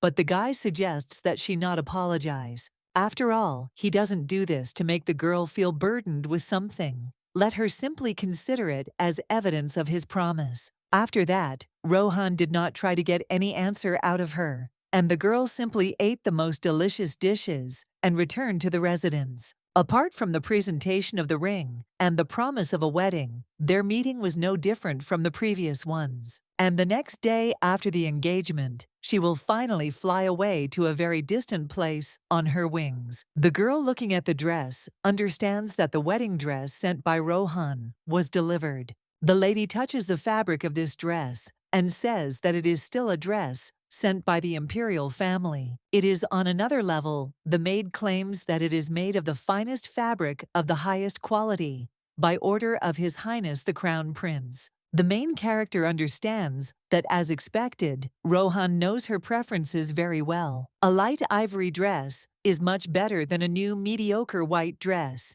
Quiet and elegant pearls instead of luxurious diamond jewelry, and those shoes match it. The girl wonders if those shoes were originally made with such small heels, and the maid replies that if she hadn't answered, they were made to His Highness's special order. A little while ago, the main character felt pain in her legs, and now she understands that high-heeled shoes cause her discomfort. Rohan really knows absolutely everything about her. The maid, at this time, asks if she likes her mistress. After all, shoes with such low heels are not worn at an engagement ceremony, so they tried to dissuade His Highness, but he stood firm. Helga replies that of all the components of the outfit, the shoes came to her liking the most, and the girl replies that she will convey to His Highness that Lady Helena really liked the shoes. After which she congratulates Lady Helena and says that the engagement will take place tomorrow, so she most likely needs to make a lot of preparations, so she will leave her.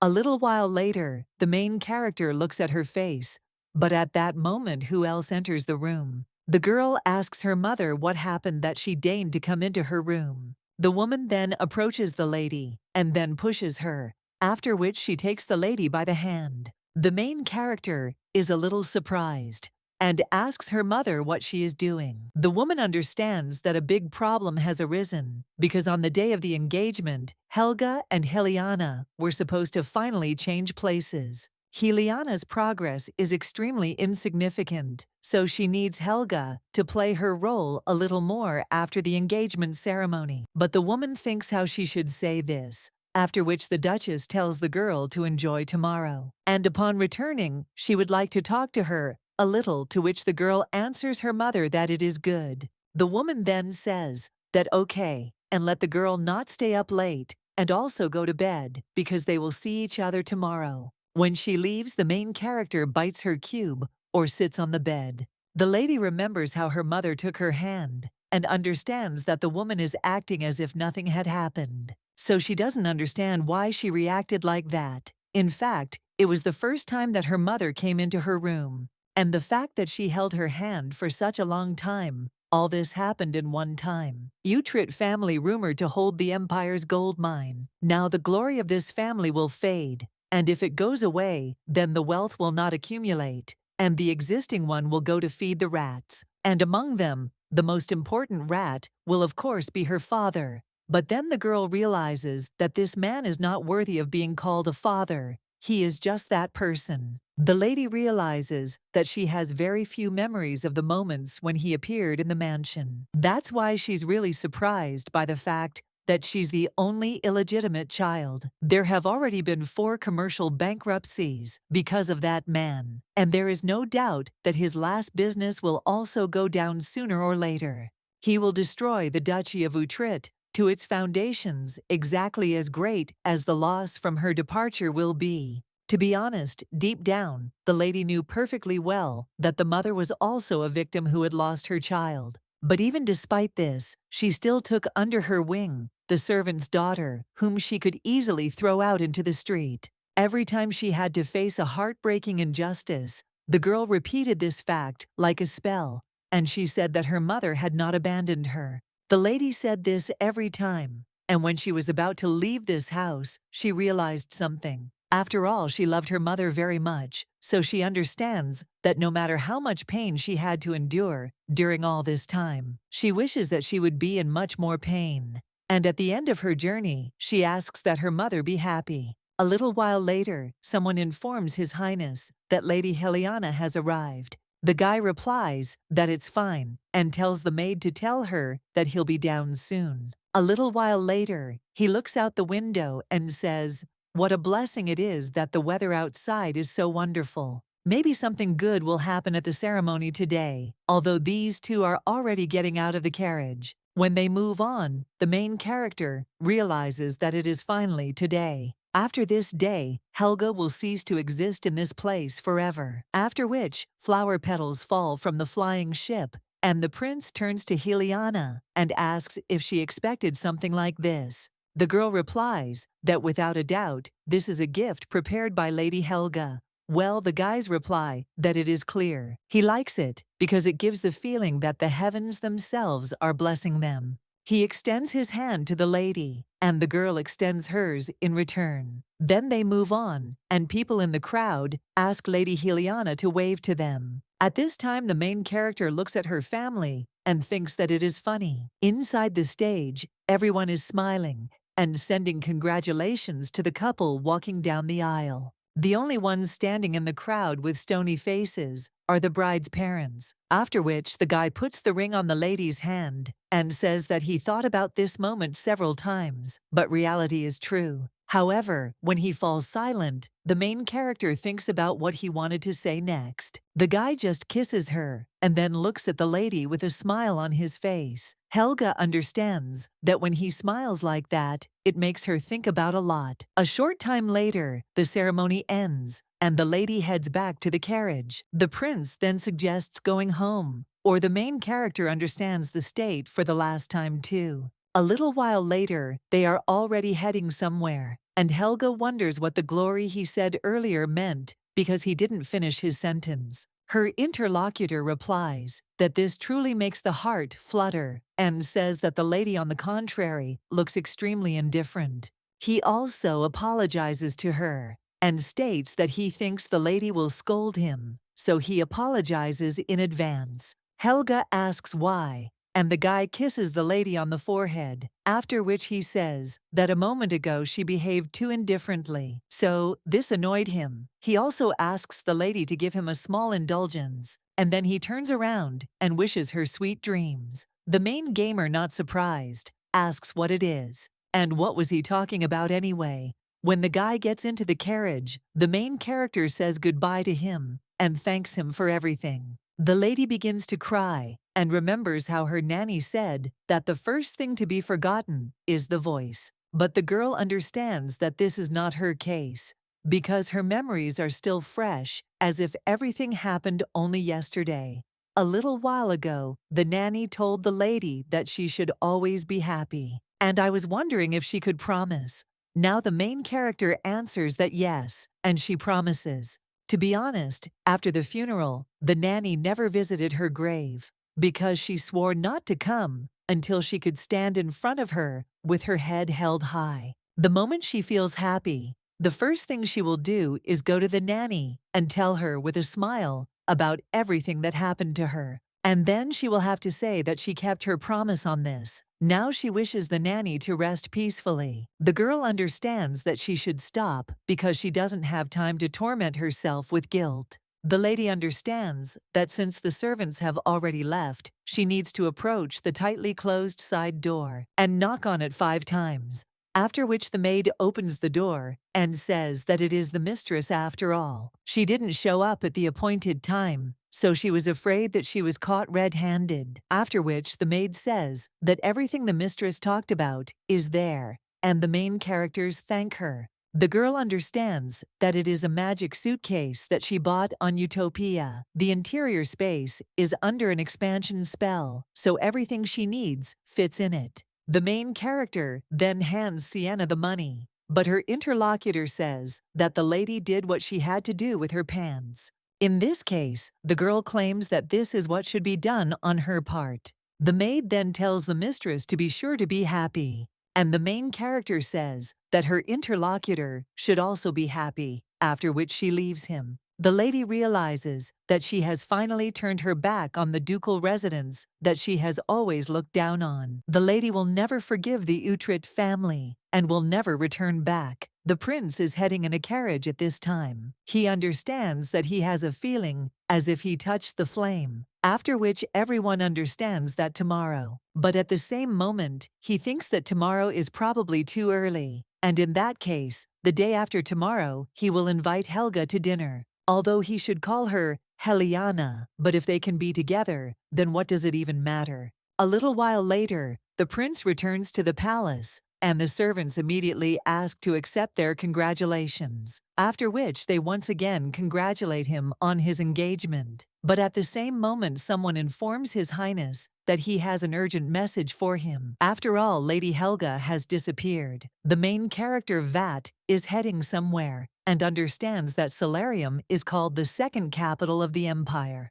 The lady smells the sea, and understands that unlike the capital, Solarius faces the sea, so she definitely wanted to visit it. Although this city is the second largest in the empire, it is still located quite far from the capital. To get there from the main city of the empire, you will have to ride on horseback for at least a month and a half. If the girl hadn't learned the teleportation spell, she wouldn't have been there in the blink of an eye. This is a distant place, where one cannot fail to see and feel the influence of the Duchy of Utrecht. So the girl understands that now she finally feels that she is alive. And she liked even more that even at such a late hour, small establishments still serve customers. The lady knocks on one of them and wonders what is going on in a place where her foot has never set foot. When the girl comes inside, the owner of the eatery says that they have a guest at such a late hour. She also greets the lady and asks if she can help with anything.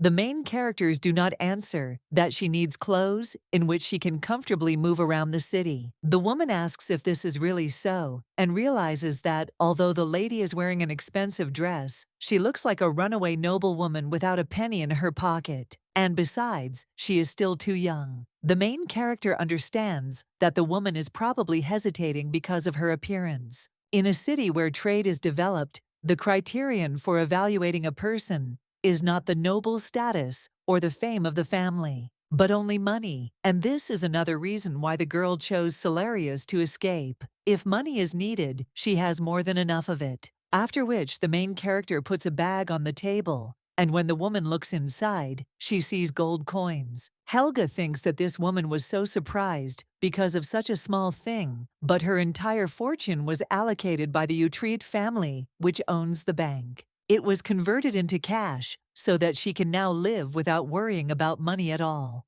Now the main character says that now a woman must understand what she wants. Her interlocutor immediately replies that yes and asks the lady to follow her. This design is currently very popular, and women are asking if they would like to try it on once. At this time, the prince sits in his office and thinks about why no one has been able to find Helga yet. Platinum blonde hair and bright red eyes are the symbol of the Utrecht family and are not something ordinary. And besides, the girl could not use a magical artifact that changes hair color because this is the prerogative of only the imperial family. But the guy doesn't understand why not a single person has appeared yet who has seen Helga with their own eyes. The guy even tracked the entire route of the airship that he took that day. Although he found out about everything starting with Helga's visit, Research Center, Petya repair her engagement, until the moment when closer to the evening, on the day of the engagement, the airship took off again, changing its planned route to the northern direction. Well, he couldn't find a trace of Helga anywhere, so he doesn't even know where the girl disappeared to. Rohan asks if the girl intends to drive him crazy. Helga always tried to hide her difficult situation, but it was clear how the family treated her. So every time he saw the Duchess, he thought, how stupid she is. She is always so cold and rude towards Helga. She doesn't even try to see all her values. He is not like the rest of Helga's family put together, and the guy thought he could save her. But the girl disappeared without a trace, and he can't shake the feeling of heaviness in his soul and the feeling that his heart is ready to break into pieces, after which he realizes that he seems to be going crazy. While the guide desperately searched for her, the terrible thought that Helga, never and under no circumstances will he return to the residence of Utrecht, filled his mind. The Duke and Duchess are sitting in the office at this time and realize that Helga has disappeared. The man asks what his wife is going to do now, because they can't continue to keep the crown prince's messenger at the gate forever. The woman understands that if they do confirm that Helga is missing, then without a doubt, this will be immediately announced to the entire country, and she will be found immediately. But in this case, there will be difficulties in passing the name Helga to her daughter. One way or another, the situation is not easy. After which the Duchess sighs, but understands that there is no need to get on her nerves. Isn't it just the daughter of a servant who has disappeared now, who lived there and borrowed the family name for a short time? Wipe it off. Finally, she will be able to completely erase all traces of this irritating maid, after which the woman says that it is clear, and it means that the child decided to abandon her own happiness and leave. She was offered a place, so how dare she take such a step? The only problem is the engagement to members of the imperial family. Without it, the woman will have to send her daughter down the aisle. But the crown prince is a cold-blooded battle demon, so she can't give her daughter into the hands of such a person. Her poor daughter, who had been robbed of everything that should have been her birthright, and now she was going to reclaim the name and position that had been taken from her. But in the end, Helga ruined everything. But the girl always did only what she said. There is exactly 1 month left until the wedding ceremony, and marriage with a cruel prince is a reality. The woman cannot send Helena to such a dangerous place, and for her sake, she must find Helga within 1 month. The Duchess thinks that this is true. And how long can a child who has never lived outside the ducal residence last? She will wait exactly 2 weeks, and until then the imperial family must remain in the dark. After which, the woman writes to the crown prince that both young ladies are under the care of the Utrecht family, and none of them have disappeared. Helena is a little ill, so she needs to stay on strict bed rest, and she offers her deepest apologies for the fact that such an incident occurred immediately after the engagement ceremony.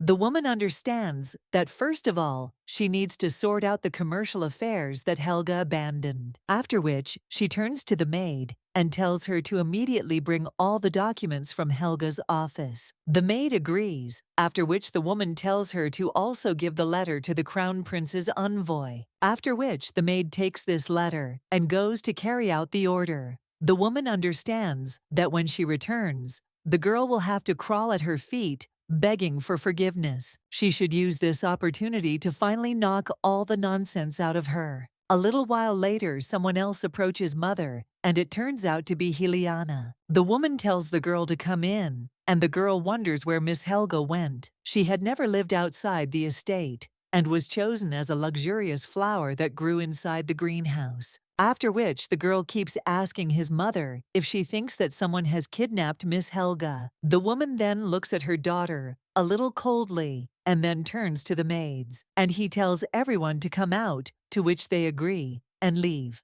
The Duchess then turns to Helena and tells her to go to her. The girl immediately runs into her mother's arms, usually responding that she is considering all possibilities and is persistently looking for Helga. But then the Duchess thinks, who would kidnap such an impudent girl? She also says that Helga will be back soon, and for Helga's honor, they should not draw too much attention to what happened. Otherwise, she will find herself in an awkward position. She also asks if Helena understands that she should act as usual. If the girl continues to diligently carry out the work assigned to her in the same spirit, then Helga will return very soon. The woman understands that if the maid's daughter could do it, then her daughter can do the same. She just had weak motivation, and all she had to do was patch up this mess. The Duchess says that when Helga returns, she will only be glad that the girl was not burdened with the threat of responsibility. After which, the girl replies that she could become a burden for Miss Helga. and she says she will try her best. A little while later, someone approaches His Highness and claims that a letter has arrived from the Duchess. When the guy reads it, he sees that the Duchess wrote that none of the young ice girls disappeared. He also wonders if this is the only excuse she could come up with. After which, the prince squeezes the letter and says that he thinks it is not worth trying to cover the sky with your palm. A little while later, the main character is in a house near the sea and is sleeping carefree. The girl understands that it is somehow quiet there, and only the sound of the sea outside the window can be heard. There is no voice of the Duchess, who always tried to sting her with some harsh word. Not the disgusting voices of noble gentlemen, scattering flattery to attract the attention of the ducal family. She absolutely loves this absolute silence, where there is no sound, and now the lady is slowly starting to feel happy. A little while later, the Duchess cries out, where the girl disappeared to. She thought that the girl decided to clear her head a little and would return soon, but were her assumptions wrong? The woman organized secret searches for Helga, but all to no avail. People who visited the ducal residence to discuss business issues sought a meeting with Helga alone, although the woman sent them away citing Helga's poor health. But if the break in the withdrawal of commercial cases drags on, then everyone will guess that there is some kind of catch there. She must buy herself some time until Helena finishes her training. First of all, we need to sort out the issues regarding flying ships. Without a doubt, this is a very profitable business. After which the woman rings the bell, and when the maid comes in, then the Duchess says that she needs to go to the Flying Ship Research Center, so let her adjust her schedule. The woman understands that for the sake of the ducal family, which her daughter will lead in the future, she must finish Helga's work and hand it over to Helena. Everything worked out for the best possible reason, because using this opportunity, she will finally erase all traces of that child in the estate. One of the maids at this time says that she could not even imagine that everything would go so far, and the other one replies that although if she were in her place, she would have left too. She was cold only towards Lady Helga, and apparently those rumors are indeed true. That Lady Helga is not the Duchess's biological daughter. At the same moment, someone else behind them makes a sound,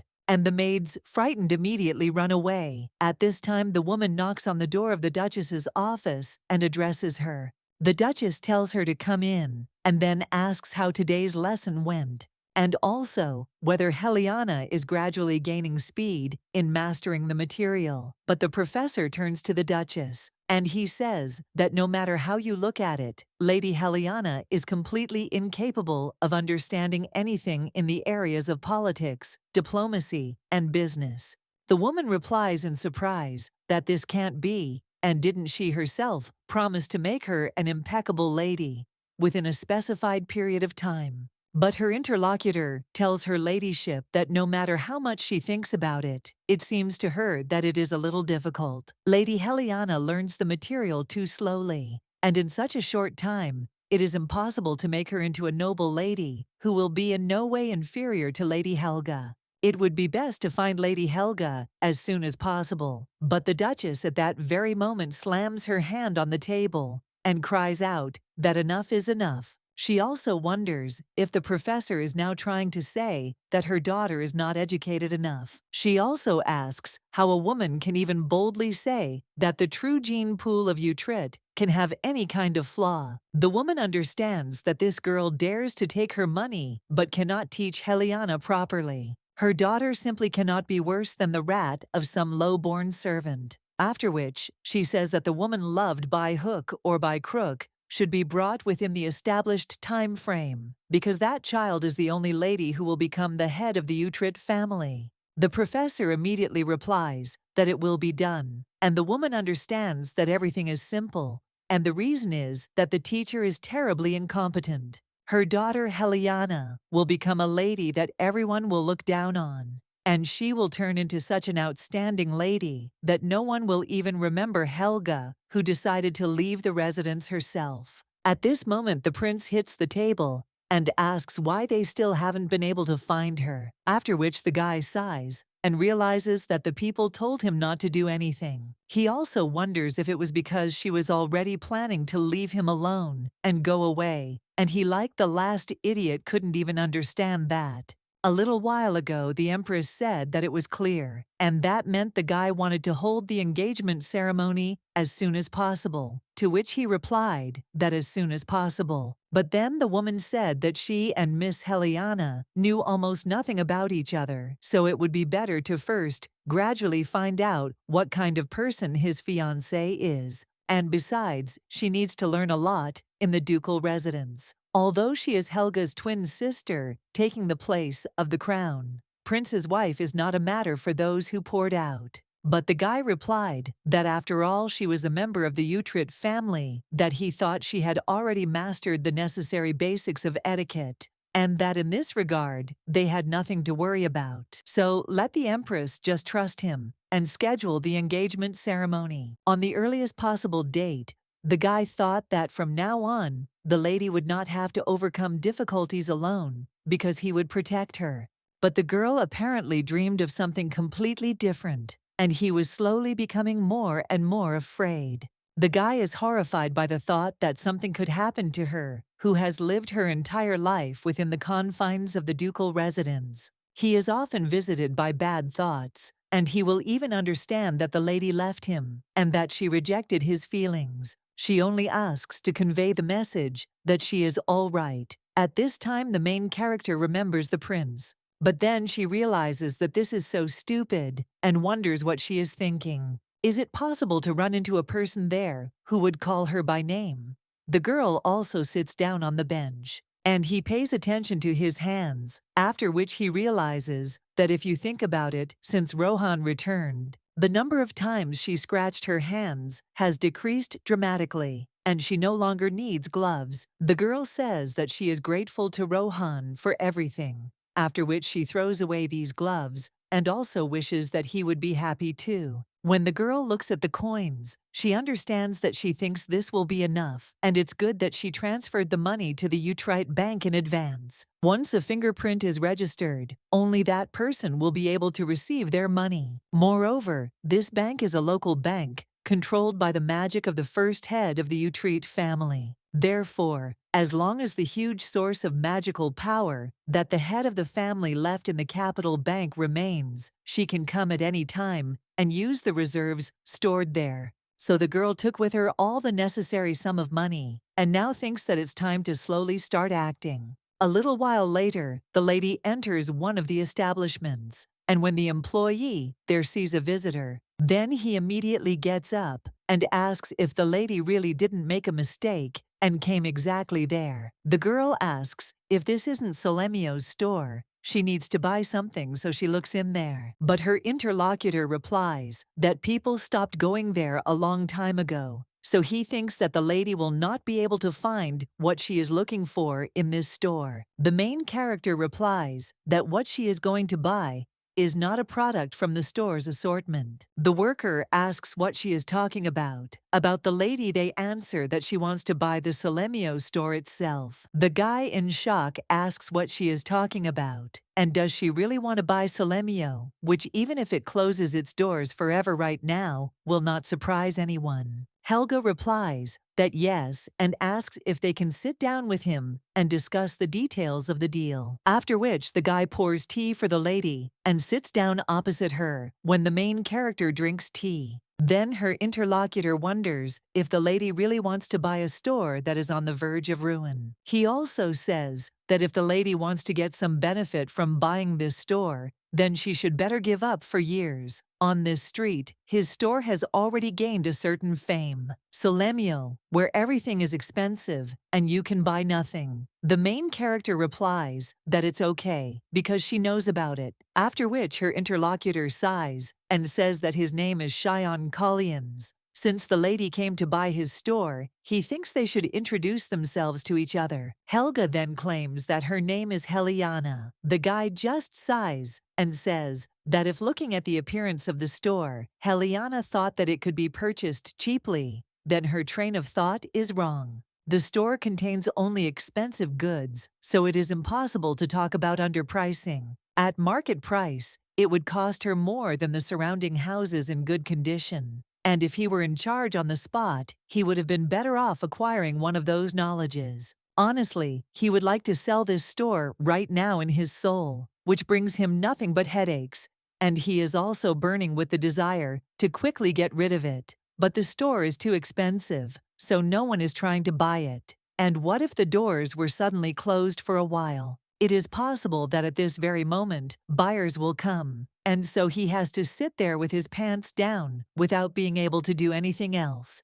He is now sincerely trying to dissuade her from making such a fatal mistake. The main character realizes that she already has enough information about this place, after which she hands him a bag of money. And when the guy opens it, he is delighted. The girl says that she thinks that the money is enough to buy Salamio. Her interlocutor immediately replies that, of course, if the lady is ready to pay such a tidy sum, then he can immediately pack his things and leave there. Well, the girl says that there is one condition in return, after which she hands over several more bags of money. And the guy wonders why she got more bags. The lady then starts using magic, and the young man bends down. Well, when he looks around again, he wonders if magic was used, and how the lady did it. The girl replies that now it seems he can finally breathe normally. She also turns to Cheyenne and tells him that he should work there with her for a bit. The guy asks in surprise what job she's talking about. A little while later, the girl looks at the contract and realizes that she got Salamio.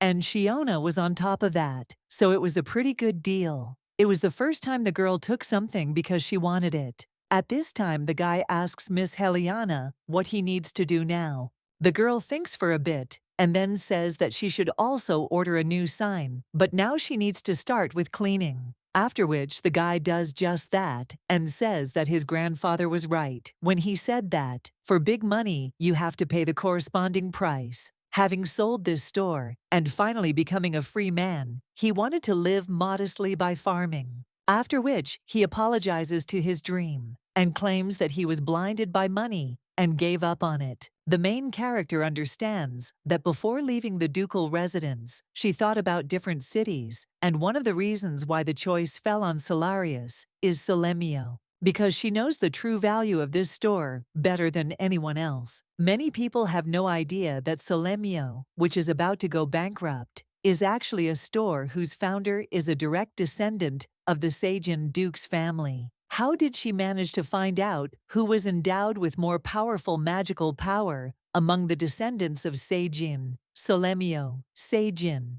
And right in front of her is his shop now. If you infuse magic into all the ancient magical artifacts inside, their value will increase to several 100 million gold coins. Having learned about this completely by accident, the girl sent her man to check out the situation, and she was so delighted to hear that the store was still open. After all, this place is filled with traces of people who possessed magical power like the ocean, and for the first time what she wanted was at her complete disposal. Solemio's shop belongs to her, after which the girl says that it's great and wonders if Cheyenne knows about this fact, that he is a direct descendant of Seijin. When she sees the guy sigh, she understands that he probably doesn't know. What is happening is going according to plan, because in the capital, everyone is chasing after airships that are nothing special. In this old but incredibly valuable antique shop, she will start all over again. At this time, the prince once again remembers Helga and understands that he was sure that he knew her well. But in the end, it turned out that he knew absolutely nothing about her. It is obvious that the girl and the Utriot family have a secret that he does not know about. He needs to find out why Helga was going to give everything she had achieved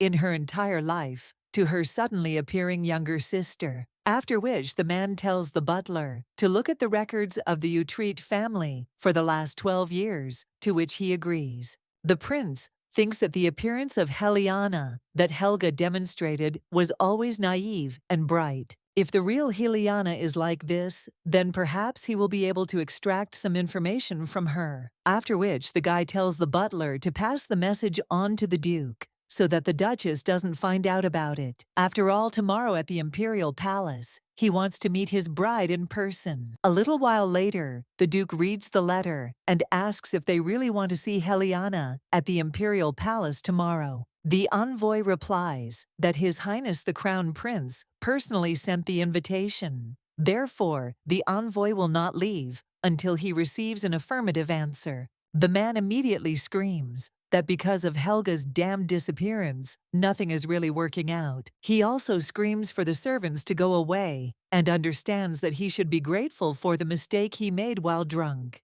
And you will forever pay for the fact that she was there. You are the Utrecht family. Well then, the man understands that everything turned out the other way around as best as possible, because wouldn't the fragile and tender Helena be more useful to the Utrecht family than Helga? After which the man wonders why he continued to think in such a complex direction all this time. From the very beginning, the role of the Crown Prince's wife was more suitable for Helena. This place of honor must be occupied by a member of the Utrecht family, and the main hero of the empire must be of the Utrecht family. After which, he shouts for everyone to immediately enter the room and send the answer to the Imperial Palace. And they also immediately called Helena to him because he needed to share some good news with her. A little while later, the girl enters her father's room and says that she was told that he called her. The man replies that yes, and judging by the girl's face, he can assume that she did not sleep well last night.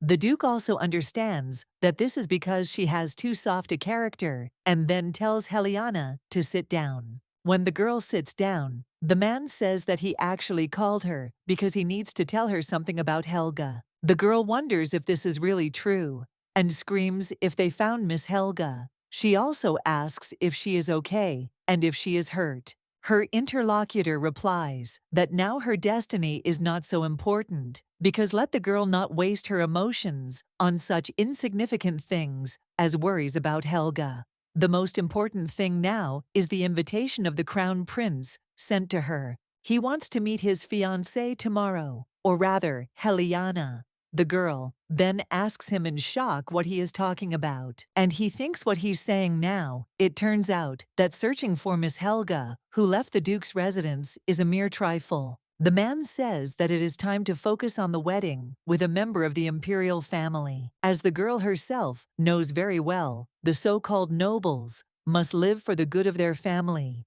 So let Helena take the place of the Crown Prince's wife. If she only enters the imperial family, then there will be no problems. The girl at this time thinks how Miss Helga even wanted to be in such a place. The girl disappeared, but no one was alarmed by this. Neither her father nor mother, nor other people scurrying around the castle. They are all like dolls who have lost all human emotions. The girl thinks why she answered at that moment. That she was happy. She also wonders what was going on in Miss Helga's soul when she gave the answer to her question. Her sister is so unhappy. The Duke at this time says that he already knows that Helena is afraid of the Crown Prince, but people also live in the Imperial Palace, and she will enter the ruling family instead of Helga. The girl says that he can wait until Miss Helga is found, and he can simply tell the imperial family the whole truth, and also ask them for a deferment. But her interlocutor says that the imperial family will not wait long,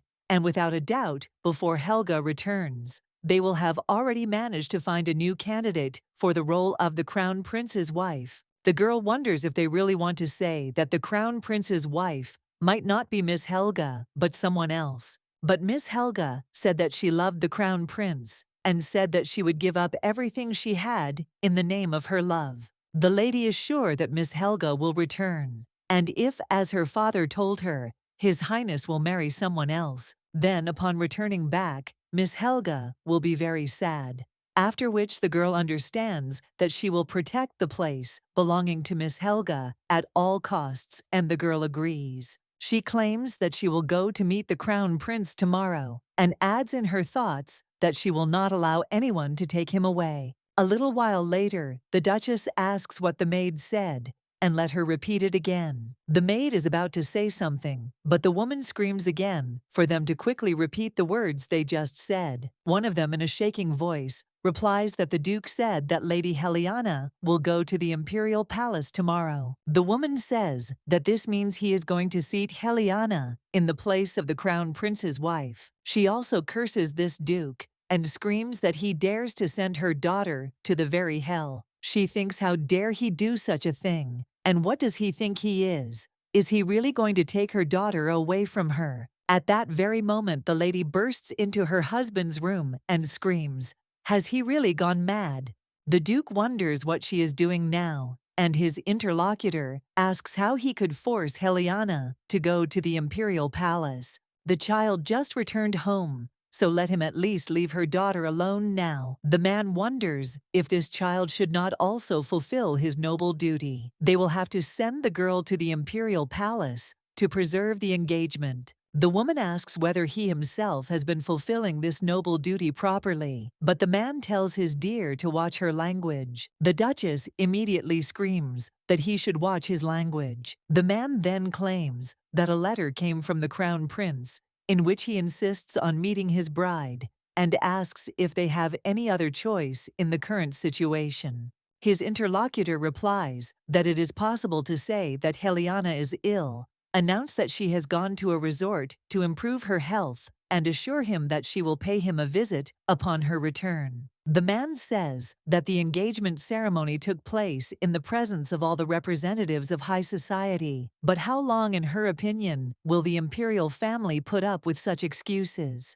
After which the woman says, "Okay, and then we can just return Helga. It is enough to simply find that offspring and the maids, and in that case, all the problems will be solved." The woman takes paper and pen in her hands and understands that Helga is the one who must go down the aisle. She is her only daughter. When the Duchess continues writing the letter, the man screams at her in shock. But the woman only puts a seal on this letter and tells him to immediately order their knights to find Helga. He just needs to put his man under the riot police leader, and it doesn't matter at all who exactly it will be. She will find Helga before the wedding ceremony, so let him just wait, and if he tries to sell the imperial palace to his daughter, again, she won't let him get away with it. The Duke sighs and tells the woman to do as she pleases. The main thing is that the engagement is not broken, and what methods she will use is not so important to him. However, until Helga returns, she will have to visit the imperial palace from time to time.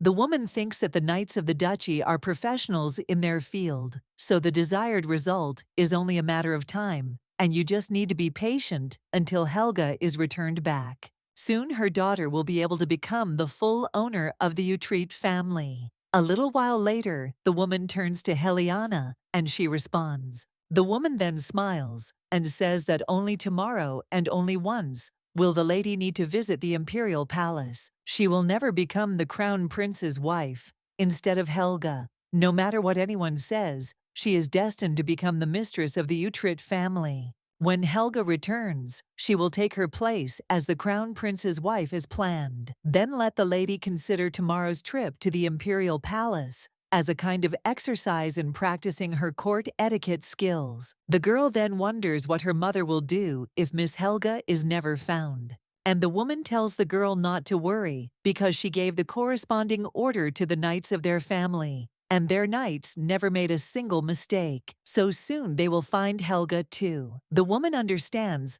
that if you look only at appearance, it is impossible to distinguish whether it is her daughter or Helga. She is sure that the same thing happened during their first meeting, and therefore now everything will go like clockwork. After all, the imperial family is thirsty, not for Helga, but for the Utrecht family. The woman then says that the lady's mother, just like her, misses Helga very much. But her daughter understands that this is a lie and they do not like Miss Helga at all. But the girl now says that she will do everything as her mother says. The woman understands that for a start, she has managed to overcome a serious critical moment, and from now on, events will proceed according to plan. A little while later, Helena is in the imperial palace, but realizes that Miss Helga will soon return back, so now she must do well in her assigned role. If her actions will help Miss Helga, then she will certainly do everything in her power. At that very moment the butler knocks on the door, and the prince tells the man behind the door to come in. Helga understands that everything is fine, because she practiced endlessly yesterday, so there will be no problems. When she looks at the prince, she realizes that compared to the rumors that are coming out, he looks even more frightening. They say he killed a dozen enemy warriors with one swing of his sword, and the girl wonders how Miss Helga can love such a terrible man. If she were in her place, she would never have done such a thing. But now people understand that she can handle it, because she just needs to hold out for a little while. At the same moment the lady greets His Highness, but her hands are shaking. The lady, looking at his expression, understands that it has not changed at all, and therefore she has not been exposed. Helga thinks that this is great, and at this rate, she will be able to calmly spend the time allotted for the meeting with him. The girl asks if His Highness has chewed well since that day, but when she is about to say something else, the prince asks who she is.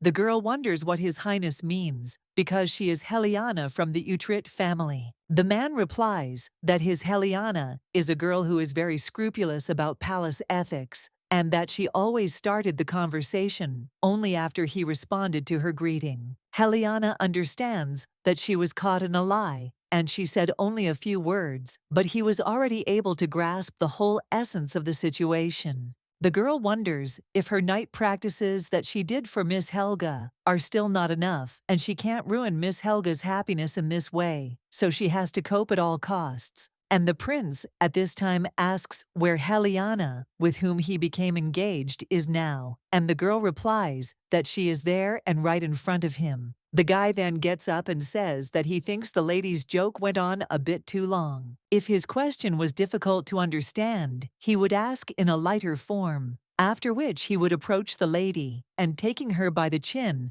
lift her face towards himself, and also tells Helga to look into his eyes and answer where his Helga is. The girl claims that she knows nothing, but her interlocutor says that it is not right to be so unbelieving, and to begin with, let her share everything she knows from the results. Helga replies that she really doesn't know where her sister went because she disappeared unexpectedly, so she's scared too. The man says that the Duke's daughter doesn't know anything either, and it turns out that Helga really has disappeared. The girl at that moment sat down on the floor, out of fear, and the man said that if she just disappeared without saying a word, does she really think he'll sit back and do nothing?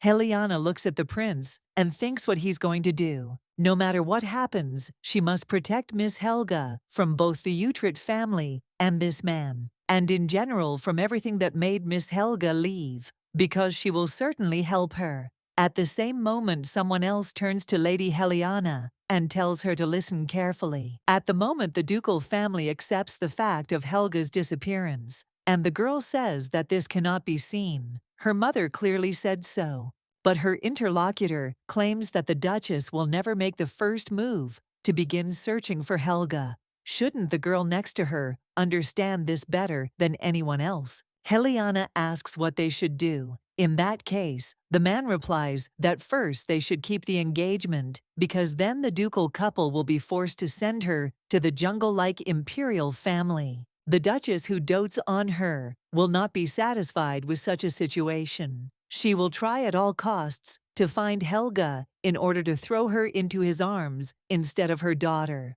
The girl understands that unlike the inhabitants of the ducal residence, this man who stands in front of her is trembling with fear because of the disappearance of Miss Helga, and he is sincerely worried about her fate, now just like she is. After which the girl starts crying and says that the Duke's residence is strange. Mother and father are also behaving strangely, and in general they all look like emotionless dolls. The guy then says that the lady sheds tears so easily, but Helga, even when she wanted to cry, couldn't allow herself to do so. Continuing to restrain her emotions in every possible way, she had a habit of secretly splashing them out where there was not a soul. After which, he whispers and asks what the Duchess was thinking when she decided to give Helga's place to someone who has nothing in common except for their external resemblance. The lady then asks to find Miss Helga so that she can return to her rightful place. The prince replies that for the first time the lady said something that he liked, after which he tells him everything is good, and he will definitely find Helga. The thought that she is now alone in the harsh world makes him feel like his head is about to explode, so they should cooperate. They can't allow Helga to return to the current ducal residence, and then they need to create an environment in the ducal residence where the girl will feel comfortable upon her return. The main character is in the store at this time and understands that it turns out that it is enough to simply invest a little magic. After which the lady does so, and the box opens, and a ballerina begins to spin inside it. The guy wonders if this really works, and the girl replies that it couldn't be any other way, and that from now on, she will fill all magical artifacts with magic and start selling them. The lady understands that although this artifact cannot be called unusual and outstanding, it is her first success. The old antique met with magic and began to shine with new colors. After that, the lady closes the box and claims that she will not sell it. Her interlocutor asks what she intends to do with it then, and the girl replies that she thinks it would be great to listen to the melody coming from it before going to bed. Things that belong exclusively to her, not to the Utrecht family, but to Helga, and the girl understands that this is something that only she owns. The guy says that at such moments, the lady really looks like her peer, but the main character asks what he just said. The young man immediately screams that nothing special, after which he turns to Miss Helena again and asks if he can find out why she decided to come there. He realizes that his question is somewhat tactless. Well, they'll have to work side by side in the future, so he wants to prevent any possibility of failure. And the guy also wonders if he should call her a member of the nobility, or if it's more correct to call her a high-ranking noblewoman. In the current situation, it seems a little strange to him that the lady decided to set up a small shop in a place so far from the center of the province. The main character asks him curiously if she is a political fugitive, and if she has committed only something illegal. Vanek smiles at the same moment and says that the lady is always so straightforward. The girl replies that it is neither one nor the other because she simply ran away from home. But then she says that it is not an escape, but the beginning of a life independent from her family. The guy, shocked, asks if it's really true that recently noble people run away from home in this way and start living independently from their families. The main character replies that more importantly, she has one request to make of Cheyenne. She also asks what about him, and whether his name has been tarnished by the stigma of a criminal or has been exposed in some illegal activity. The young man wonders if it's not obvious from him, and the main character says that in that case, could he lend her his name? The guy is surprised by this, and the girl claims that she's not going to use him for anything bad. Cheyenne wonders why he had to sign that contract. The girl asks, how about Togo starting to act seriously from now on? A short time later, the commander of the Order of Imperial Knights states that they have arrived, and the lady can exit the carriage. The girl wonders why His Highness the Crown Prince went with her to the residence, and even accompanied by the commander of the Order of Imperial Knights. He even has a sword with him, so the girl wonders if something terrible will happen, after which the guy suggests going inside. When they enter, the maids are very nervous, and the Duchess immediately runs out to greet the guest. The guy then asks for forgiveness for such an unexpected visit. He just needs to talk about something with the Duchess. The Knight Commander then just sighs, and the woman is shocked and wonders why His Highness is there. She also wonders what her daughter did in the Imperial Palace.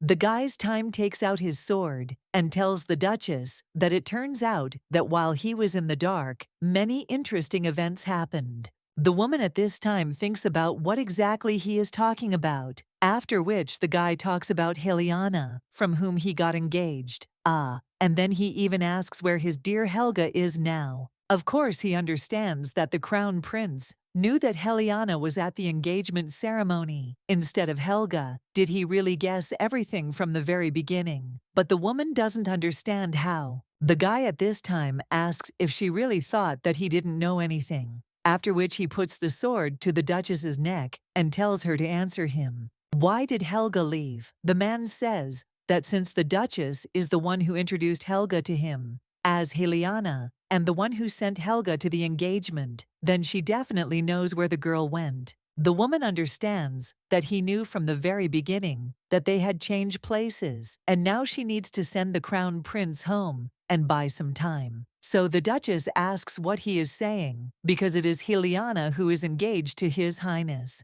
But at the same moment the guy says, "What a hype, a curse."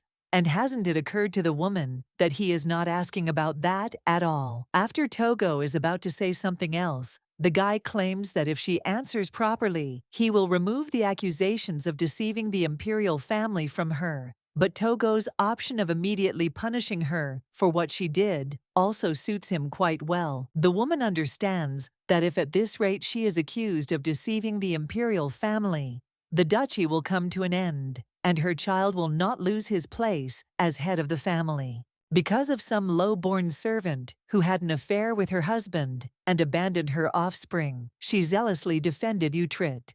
It would be better to tell the crown prince the truth and save his great family from falling. After which the woman cries out to His Highness that they also do not know where Helga is. The guy asks if she doesn't know, and if even the Duchess, who is Helga's parent, doesn't know why she left, then who knows? He also says that the Duchess wasn't particularly interested in Helga's life before either. So as he thought he should have put her into eternal sleep that day, the guy at that very moment swings his ball, but at that very moment someone stops him. It turns out it's the commander of the knights. He tells His Highness to calm down. Rohan tells him to get out of the way, but his interlocutor tells His Highness to try to settle the problem through conversation and not the sword. And doesn't he still need the Duchess to find Lady Helga? And the guy at that very moment stops and says that as promised, he will turn a blind eye to her deception of a member of the imperial family.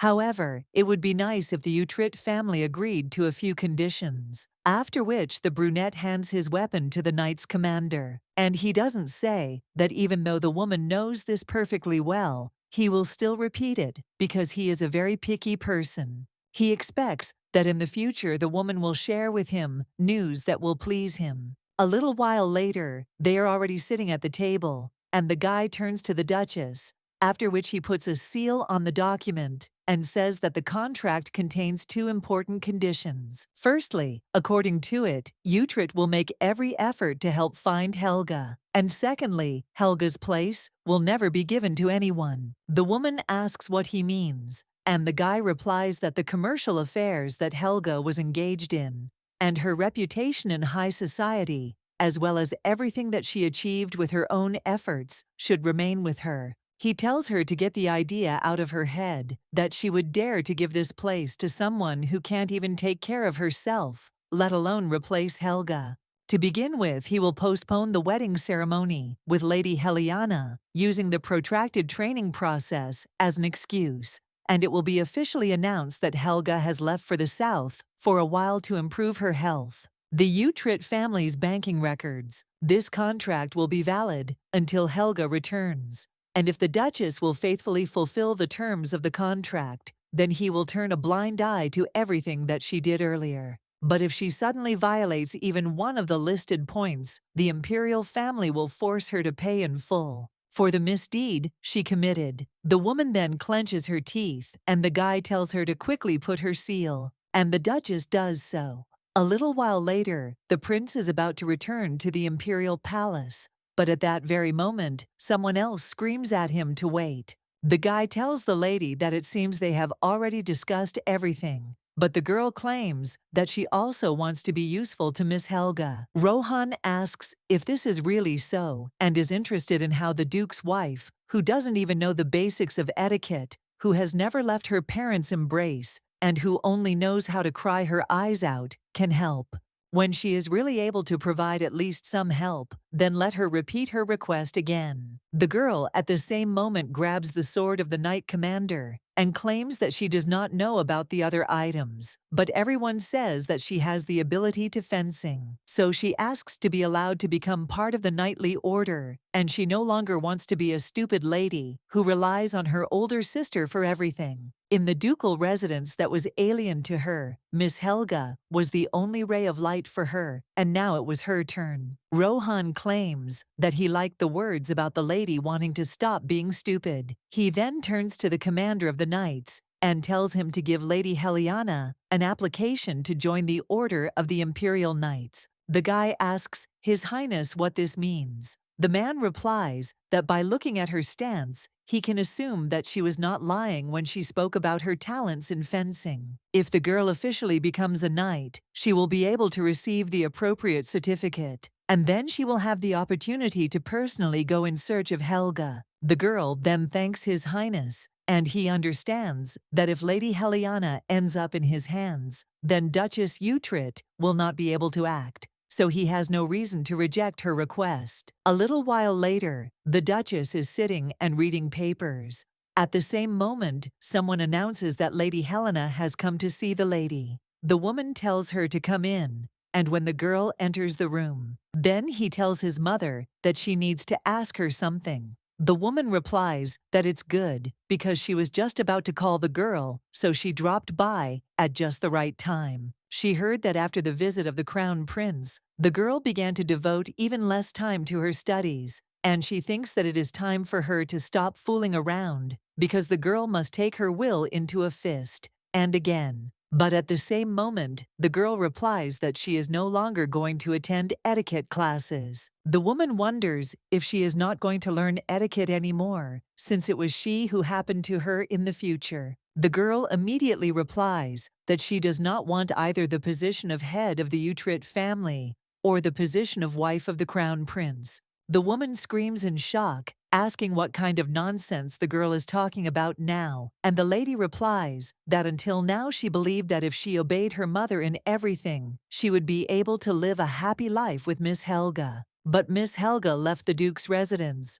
and the reason for that is her mother who tried to change their lives. From now on, she does not want to be a stupid Duke's daughter who sits quietly and waits in her room for any news. This is an application to join the Order of the Imperial Knights, and it has already been approved. The woman turns to her daughter in shock and asks what this means. The girl replies that she will now search for Miss Helga on her own, after which the girl throws off her cloak and says that after becoming an Imperial Knight, she will leave the ducal residence. The Duchess screams that she never gave her permission and asks what kind of stupid trick she just did. The girl tells her mother that she should ask permission, not from her, but from her mother who raised her from her first breath. The woman screams that she is her mother, and not the dancing portly maid, but her interlocutor tells the Duchess not to dare insult her mother, after which she turns around and says that she conveyed her intentions to the lady, and now dares to leave her.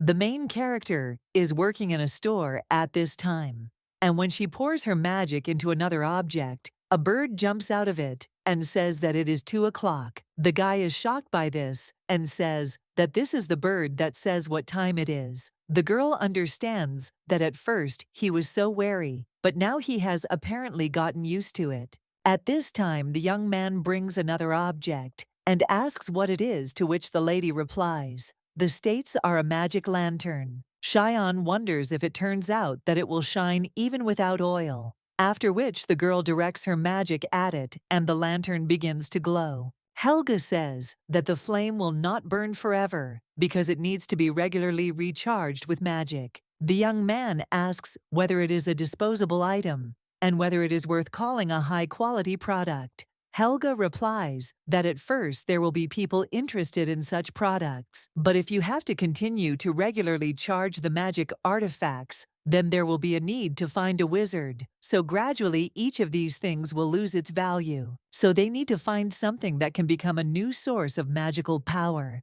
The guy asks if she is talking about the source, and the main character replies that yes, there are no real wizards except her now, and she cannot constantly recharge all these magical artifacts with the help of her magic. The young man asks what the lady will do then, And the girl replies that this is why she would need a magic stone that can hold mana on its own. Cheyenne asks in shock what it is, and the lady notes that initially magic stones could only be used by wizards, but only if they were properly processed. Then even ordinary people will be able to freely use magical artifacts with the help of magic stones. Then the value of all available artifacts will increase many times over. And the young man says that as expected, Miss Helena is amazing. The girl understands that now her life has taken on brighter colors than before, because from now on, there are no longer those people who domineered over her, and those days when she was in danger are far behind. It's worth erasing memories of a past life from your memory bit by bit, if you think about it. That's at that moment. However, at that very moment, the lady stops and realizes that now that she has gone so far, why bother with it at all? At the same time, in the main capital branch of the Utrecht Bank, the prince sighs heavily and wonders why the hell the Utrecht family did this to Helga. The guy wonders whether this situation arose because there was a side of it that he knew nothing about. He also does not understand what secret the girl is hiding, and if it was he who forced the girl who had barely turned 16 to leave the capital. Then let herself be protected. The guy clenches his fists, but at the same moment someone speaks to His Highness that he brought the crystal sphere of Helga, mentioned by him. You bank crystal sphere, only the owner can see all the records, and they only have access to information about replenishment of the account and withdrawal of funds. He then asked to be allowed to warn the gentleman in advance that the detailed location information he is seeking will not be available, after which he suggests to proceed, and when he points the pendant at the crystal ball, it begins to glow. At the same time, information appears in the air that on July 30th, 1032, Helga Utrecht withdrew funds. On August 12th, 1032, she withdrew funds again. And the same thing happened on August 20th. The man asks in surprise what this means. And the prince at this time relaxes and understands that fortunately, everything seems to be in perfect order with Helga. After which the guy says that there should always be money in this account, and let the Duke put all the funds intended for Helga into it. He will personally check how the man carried out his order and let him transfer the money from his account to Helga's account, as written there. The Duke, in shock, asks if it is really necessary to transfer such a huge sum, and the prince coldly replies that he should not even think of making a mistake in a single figure, to which his interlocutor agrees. The guy understands that at the moment it is enough for him to know that the girl is somewhere in this world and safe and sound. He is sure that they will definitely meet again, and he will definitely arrange everything this way. A little while later, the main character comes to the bank,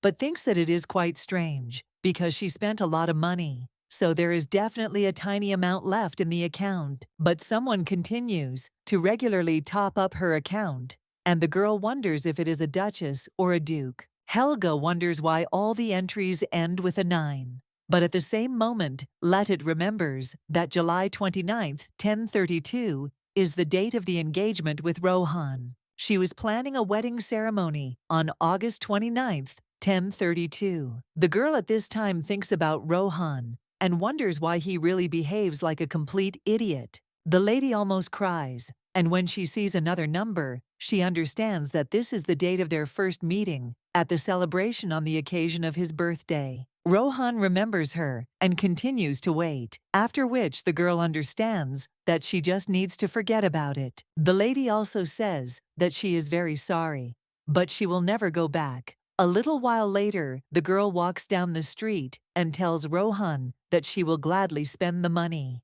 The girl, at that very moment, enters one of the establishments and then wishes her a good day. The people sitting there immediately notice how beautiful the lady is, and the girl asks if she can ask the waiter to escort her to a free table. At this time, the man asks for forgiveness and asks whether she prefers a seat by the window or in the center of the room. The girl replies that she is in the center of the room, and the man says that he will do as she pleases. One of the people at this time is wondering if the girl doesn't look like an aristocrat who came there from the capital to improve her health. And in any case, one thing is clear, that she is from a very noble family. After which, one of them suggests the other to look at the dress, which is barely 9. And it completely corresponds to the capital's trends that they discussed in the salon a few days ago. And in that case, maybe she is the one they think about. The main character, at this time, looks at the menu and then says to bring her raspberry mousse.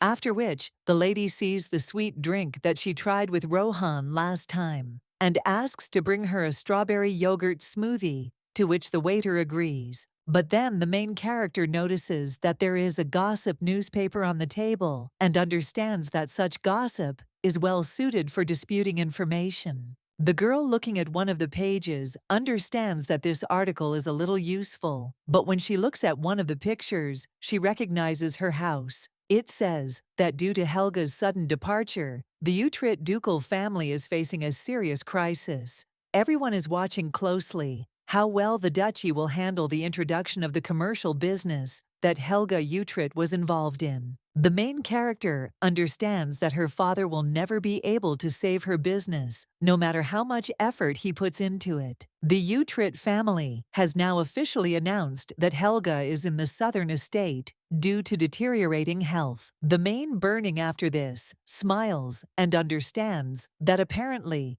one time they decided to leave Helga's place free. But when the lady turns over in the country of days, understands what is written there, that Helena joined the knightly order, and in the end, she looks like a duchess, so it is not surprising that she has a talent for fencing. In this situation, the duchess is not one of those who would easily give such consent, and the girl thinks that this may be the case. What if she doesn't come back like that? Helena will be the one who enters the imperial palace. So in order to smooth out the existing shortcomings and allow the girl to strengthen her position, they decided to make her the Night Empress. It turns out that Rohan and Helena are really going to get married.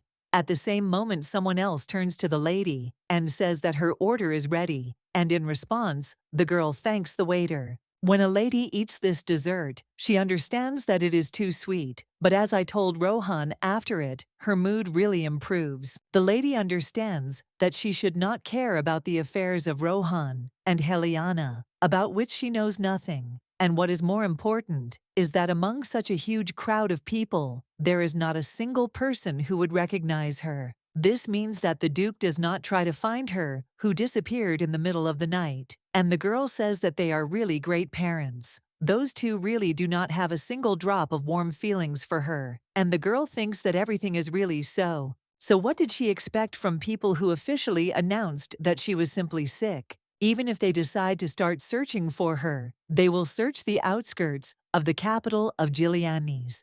But they would never think of sending a search party to such distant Celeria. The lady realizes that she definitely feels much more comfortable in her actions and thoughts since she came to this place. But if you think about it now, she should have met Dillot at a book lovers meeting. The girl also wonders if everything is okay with her friend.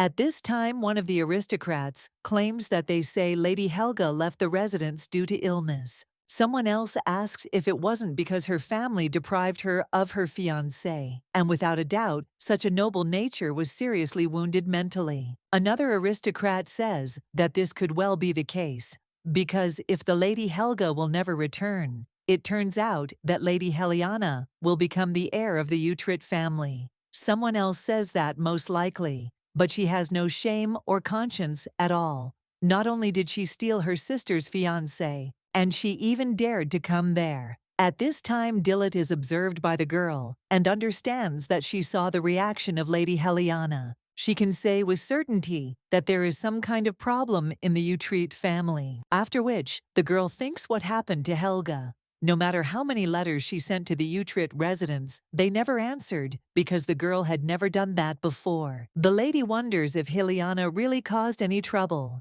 She doesn't want to jump to conclusions, but she's sure of one thing. Ever since this girl appeared, the atmosphere has become strange, and it might be worth secretly going to the south. Well, then the lady is wondering what she is thinking about, because she will not be able to leave the capital. At the moment, she can only find out how things are going with Helga through Helena. But if she starts asking directly, she will become an object of criticism, and it will still be better to send her someone else instead of yourself. Moderately mature and not too talkative. After which, the woman approaches Miss Gropus and asks if she can chat with her for a bit. To which the girl, with a smile on her face, replies that yes, Rosette Gropus is a lady from the Viscounty Gropus, manager of a small trading company. If the company's income falls even a little, then the daughter of the junta, who has nothing to offer, will not be able to even come close to being on the same level as it. Dillot says that there has been no news from the lady for a long time, and frankly speaking, she has a very shy nature, so it is difficult for her to start a conversation. Her interlocutor says that the same thing happens to her, and she understands Lady Dillot perfectly, and also thanks her for being the first to speak to her. At this time, the woman says that after the lady's words, it was as if a weight had been lifted from her soul, and she felt such lightness. At this time, Rosette draws attention to the lady's gloves.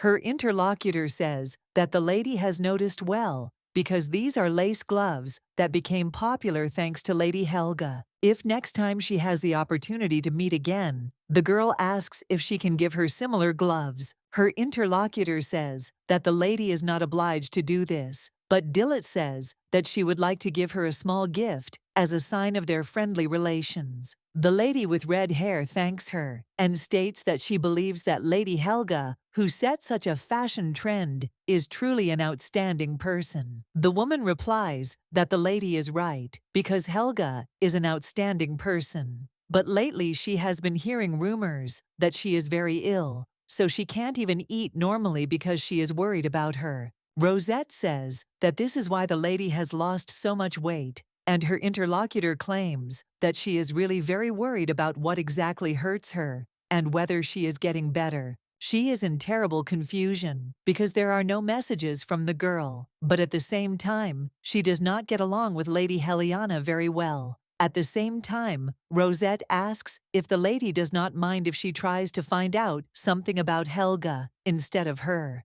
because in truth, she is friends with Lady Helena. Dillot at this time understands that everything worked, and her interlocutor says that if she asks Lady Helena carefully, then perhaps she will give her an answer.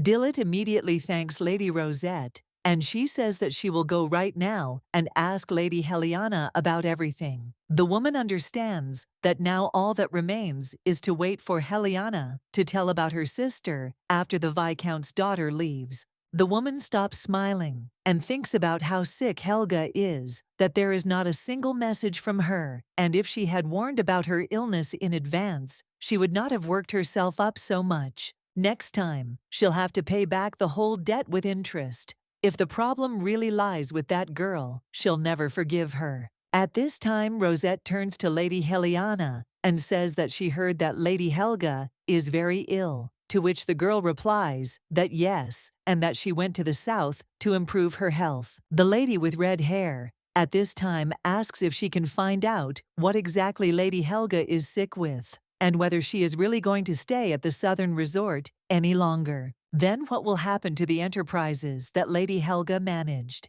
If suddenly some trouble happens to her, then Lady Helena will have to lead the Utrecht family. After which the girl replies that Lady Helga will definitely come back and be next to her. One of the autocrats asks if the lady is okay, Helena, and the other one says that Miss Rosette just behaved tactlessly. The girl doesn't even know what to answer and wants to say that Lady Dillot just, well, when she turns to the lady, she sees something running away. At that moment, someone stops the lady and asks if she is okay. Dillot is thinking why she responded to the question in such a way, because the girl could have simply answered that everything was fine with Helga. She also wonders if Helga is really seriously ill. But in that case, why does Helena continue to attend social events? The girl promised to share with her if any difficulties arise, but she does not understand why Helga is now keeping silent. She also tells the girl not to make a duck out of her, who has no idea that her friend is going through hard times. At this moment, unable to contact Helga, the girl wonders what she can do at all. Besides the Utrecht family, there is another person who knows Helga well. She needs to ask him. The question will be addressed to the crown prince, to whom the girl was engaged. A little while later, Dillot wonders if she did the right thing by sending farewell letters to the crown prince's palace for an audience. When she looks at one of the papers, the maid turns to the mistress and says that now she needs to eat well and get enough sleep. Another one replies that this is true, because lately the weather outside has been wonderful, and her mood will certainly improve after a short walk. The girl replies that it's fine and suggests going for a short walk today. One of the maids asks if this is true and if the mistress has finally stopped moping. The lady replies that yes, she needs to gather her will into a fist and understands that if she finally gives in, now she might lose it forever. Helga. The girl did everything in her power, and now the only way to find out anything about her friend is to meet the crown prince. Since we are talking about the crown prince, there is a high probability that he has some information about her. A little while later, someone approaches His Highness and says that there have been changes in the bank account. Although the amount is small, it seems that Miss Helga carried out an operation to withdraw funds. The guy understands that since the girl withdrew the money, it means she understood the significance of the amount sent. He has not forgotten her and continues to wait, after which the prince understands that the girl is making a coward out of him. He had never been afraid to stand on the battlefield with a naked sword, but now he trembled with fear at the thought that he would never be able to see her. Therefore, he asked the girl to be fine until he finds her. So when the butler tells His Highness that a request for an audience has arrived from Lady Cadrian, the man understands that he and Helga were friends, after which he says, "Okay," and let the guy tell her that he will be waiting for her at 3 o'clock in the afternoon. Since they were inseparable, the girl might know something. A little while later, the lady arrives at the palace and tells His Highness that it seems that some kind of trouble has happened in the Utrecht family. The man asks why she thinks so. The lady replies that she knows Helga very well, and if something happened to her, she would first of all tell me about it. And well, there is still no answer from her. His Highness then turns to Lady Cadrian and asks if she is sure that she is in fact Helga's friend. The girl answers His Highness that he himself knows this very well, and even all the inhabitants of the empire are well aware of their friendly relations with her. Her interlocutor replies that he cannot so say with such certainty. After all, from his point of view, it looks as if the girl knows absolutely nothing about Helga. The Utrecht family must have refused her request to visit the residence. The girl then asks how he knows about this, and the prince replies that it is Lady Helena who has been appearing frequently in social circles lately. Most likely, not even a word was said about his sister. And if the girl's words about knowing Helga well are true, then let her answer him one question. Why did Helga disappear? The girl, in shock, asks him what he's talking about,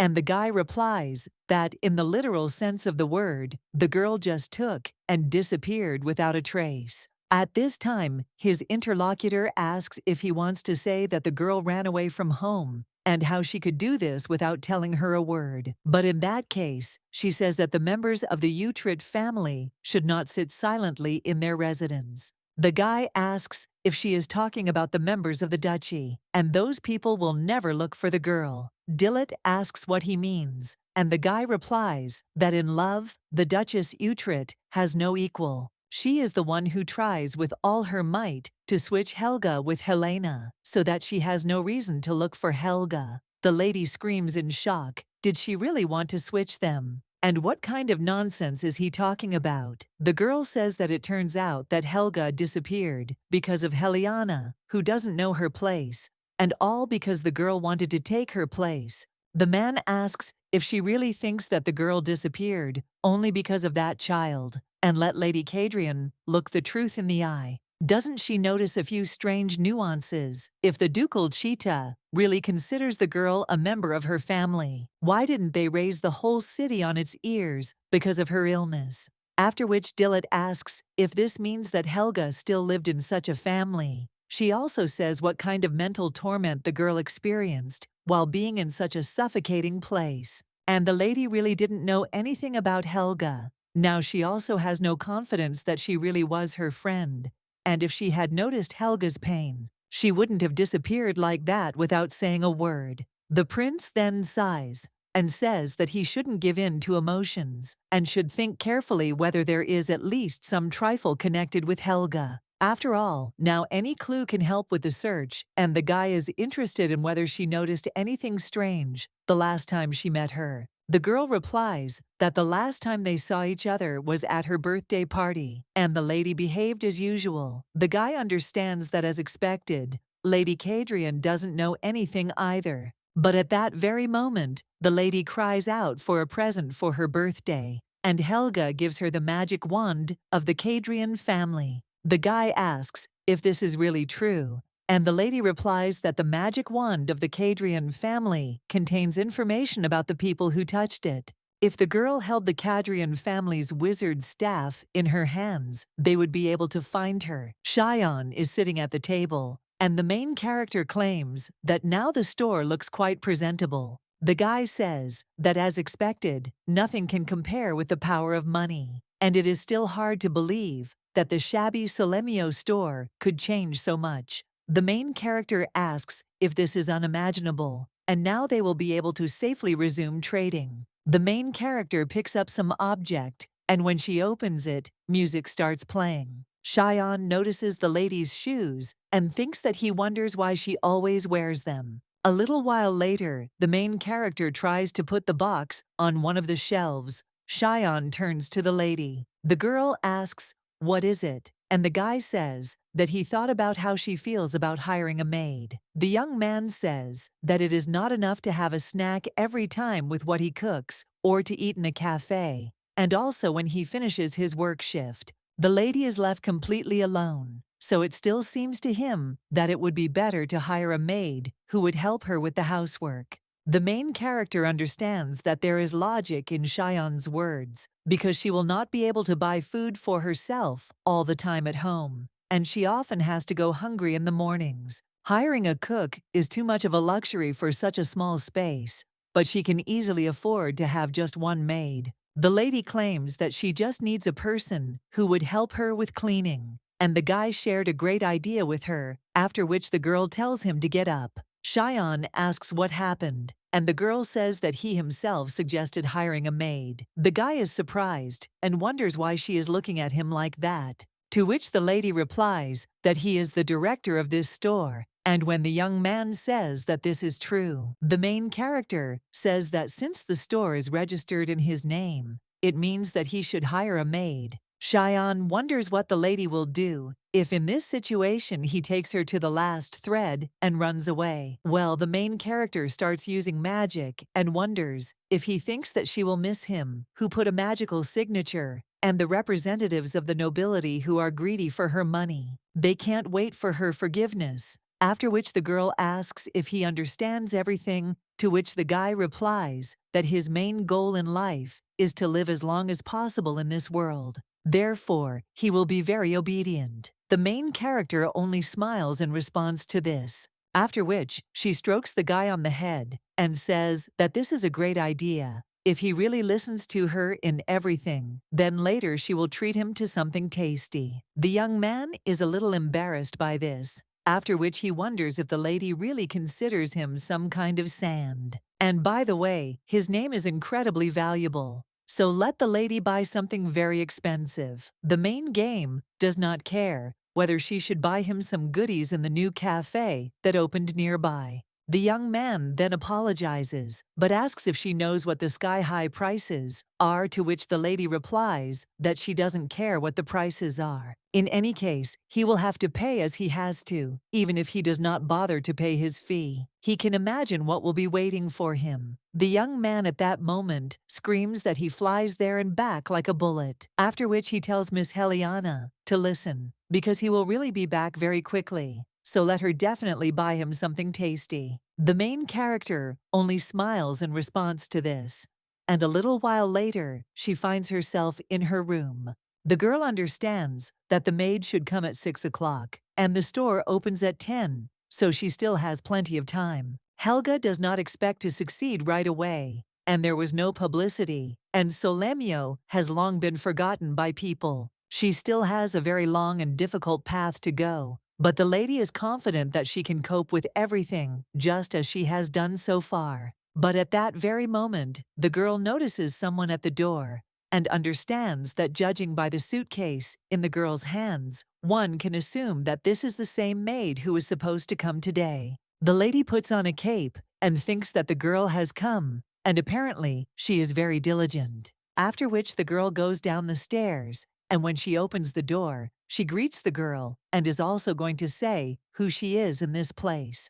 But at that very moment her interlocutor takes off her hood and asks if this is really Lady Helga. The main character is shocked and asks if it is really Sienna. The girl thinks how the maid knew that she was there because she left without telling anyone where she was going. Sienna immediately turns to the lady in surprise, and the main character asks how she ended up there and whether she really followed her. The maid replies that no, and without the mistress, she had no reason to stay in the residence, so she quit. Her aunt, who lives in Salaria, promised to find her a job, so she came there. The main character says that the girl is not at all the maid who was hired for her job, to which her interlocutor replies that the girl's mother fell ill, so she urgently left for her hometown, and she came to her work instead of her. Sienna hands over some paper and claims that there is a letter of recommendation attached to it. The main character realizes that this is indeed a real letter of recommendation. At this point, her interlocutor begins to cry,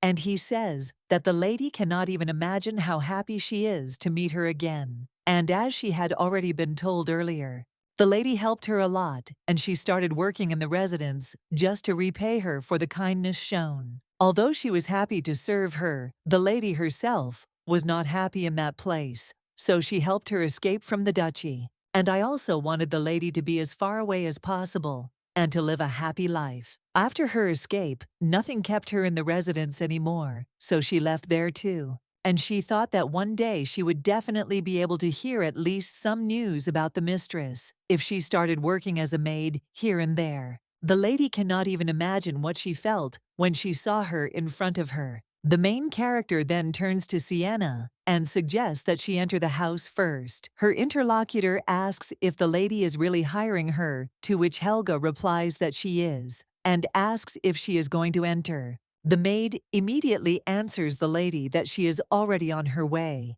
after which she also thanks the mistress and says that she will work very hard. The main character answers that okay, looking at the lady's eyes, understands what it means that there is another person who sheds tears for her. Sienna then says that she completely relies on the lady. A little while later, the maid is already bringing dishes to the table and looks at Cheyenne indifferently. But when he hands over a plate of food to his mistress, he tells her with a smile on her face to try this soup.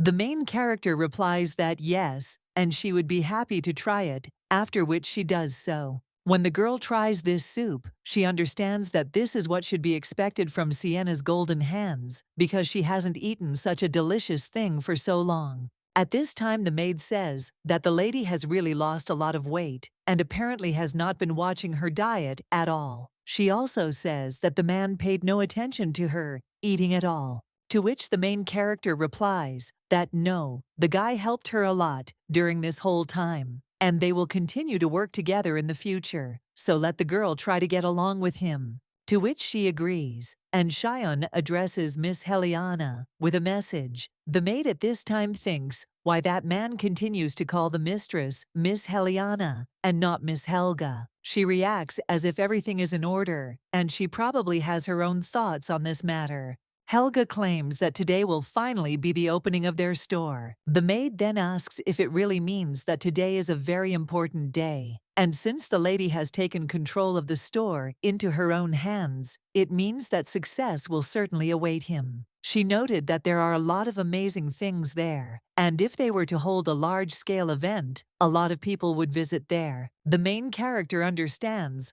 that everything is, as the maid says, advertising is also very important, but so far she cannot reveal that she is a sorceress.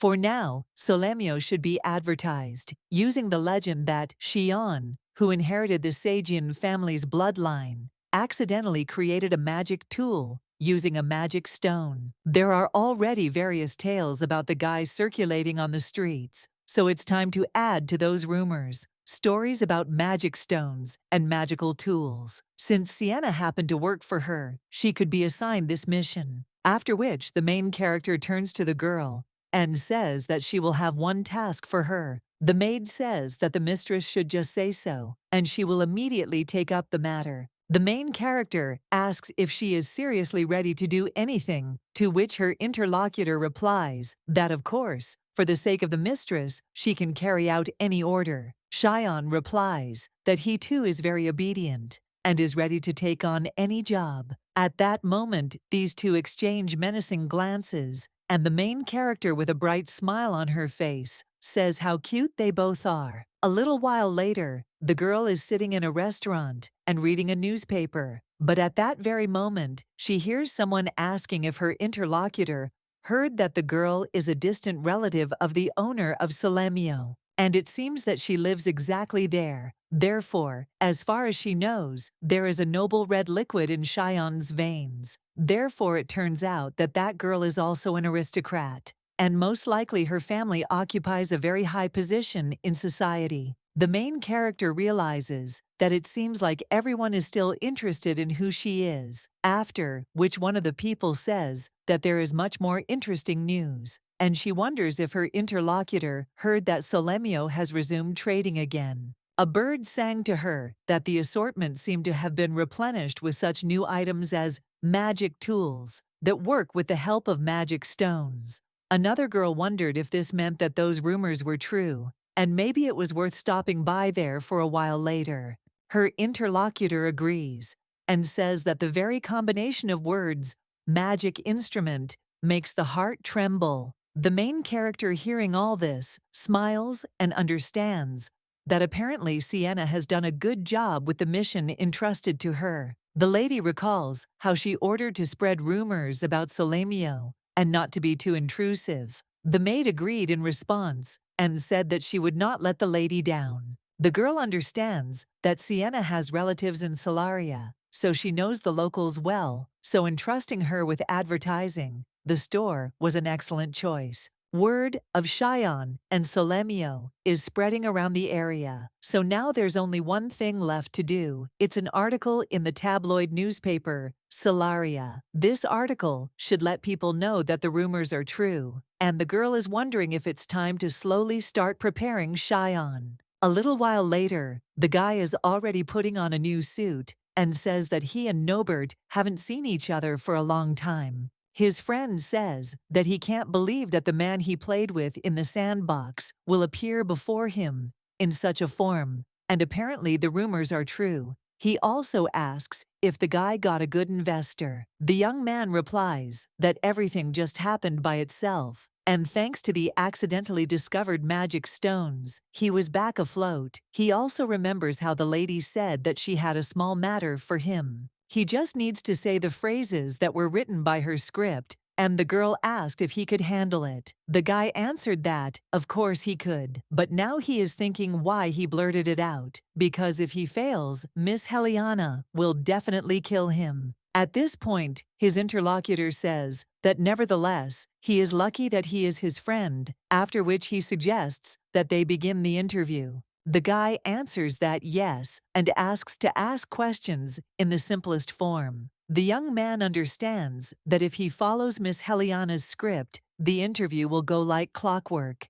His interlocutor at this time asks if Solamyo will sell magic tools, to which the guy answers that yes. After all, in the future, they're going to sell magic tools that anyone can easily use. The journalist is interested in how he managed to create such magic tools, to which the guy replies that they used magic stones that contain mana. But the other says that as far as he knows, only mages are able to control the power of magic stones. After this, the young man thought about what to answer him, and when he looked at his hand, he claimed that as a distant descendant of the Seijian family, he could control magic stones a little. After which, he even says that at the end of his research, he accidentally found a magic stone and created magic tools that with the help of magic stones, anyone can use with ease. The journalist asks if he could go into more detail about the story, after which the guy mentally asks Miss Helena to save him. A little while later, the journalist says that it turned out pretty well, and he thinks that this amount of information is quite enough to get people's attention. His interlocutor at this time asks if this means that the interview is over and he will not ask him any more questions. His interlocutor replies that yes and says that this is an excellent job because he will write a very good article for him. After which, everyone wishes him good luck in business, and the guy sighs and realizes that he already thought that he would fall into eternal sleep from a broken heart. But then he thinks with a smile on his face that since the job is done, he should quickly return home and demand his due portion of praise. A little while later, the young man claims that Nobert is a very smart guy, so there is nothing to worry about. Of course, the lady provided him with most of the information in the form of a movie cheat sheet, but despite this, his heart was pounding like crazy. The main character then pats the guy on the head and says that he is a good boy. The young man 2 moments later replies that yes, next time the lady can also trust him with such work, because he thinks that his acting is really brilliant. The woman says that it is good, and thanks to him, she can breathe a sigh of relief. The young man then wonders what else she will order him to do, but at that very moment the cutie hits him on the back, and he says that it's time to stop chatting and let the guy go and clean up the store and not hang around the lady. The young man then turns sadly to Miss Helena again, and Sienna screams that before she gives him a kick in the ass, he should quickly get up and go to work. After which, the maid puts her mistress's food on the table and says that she thinks it will take a little longer to prepare dinner, so let her eat a sandwich in the meantime. Helga replies that yes, and she will eat it with pleasure. The girl understands that recently, Sienna has made a firm decision to do everything possible for her to gain weight. Then the maid tells the lady to have a snack and wait a little, because she will try to finish preparing dinner as soon as possible, to which the girl agrees. And when the maid leaves, the main character turns to Cheyenne, and when the guy approaches her, the lady realizes that he really does look like a dog. The girl tells him to eat some sandwiches, and the guy thanks her, after which the lady asks if it's tasty, and he should finish cleaning up quickly, because then they'll go to dinner, to which he agrees, and claims that he'll clean up in no time. When he runs away, the main character continues to write, and realizes that at present the store only sells very simple magic tools, such as music boxes, cameras, and location tracking accessories. But now they need to expand their range of magical tools, so she thinks she needs to look for some more books in Utopia. Luckily, she has a magical teleportation tool and a cute little boy sidekick waiting for praise.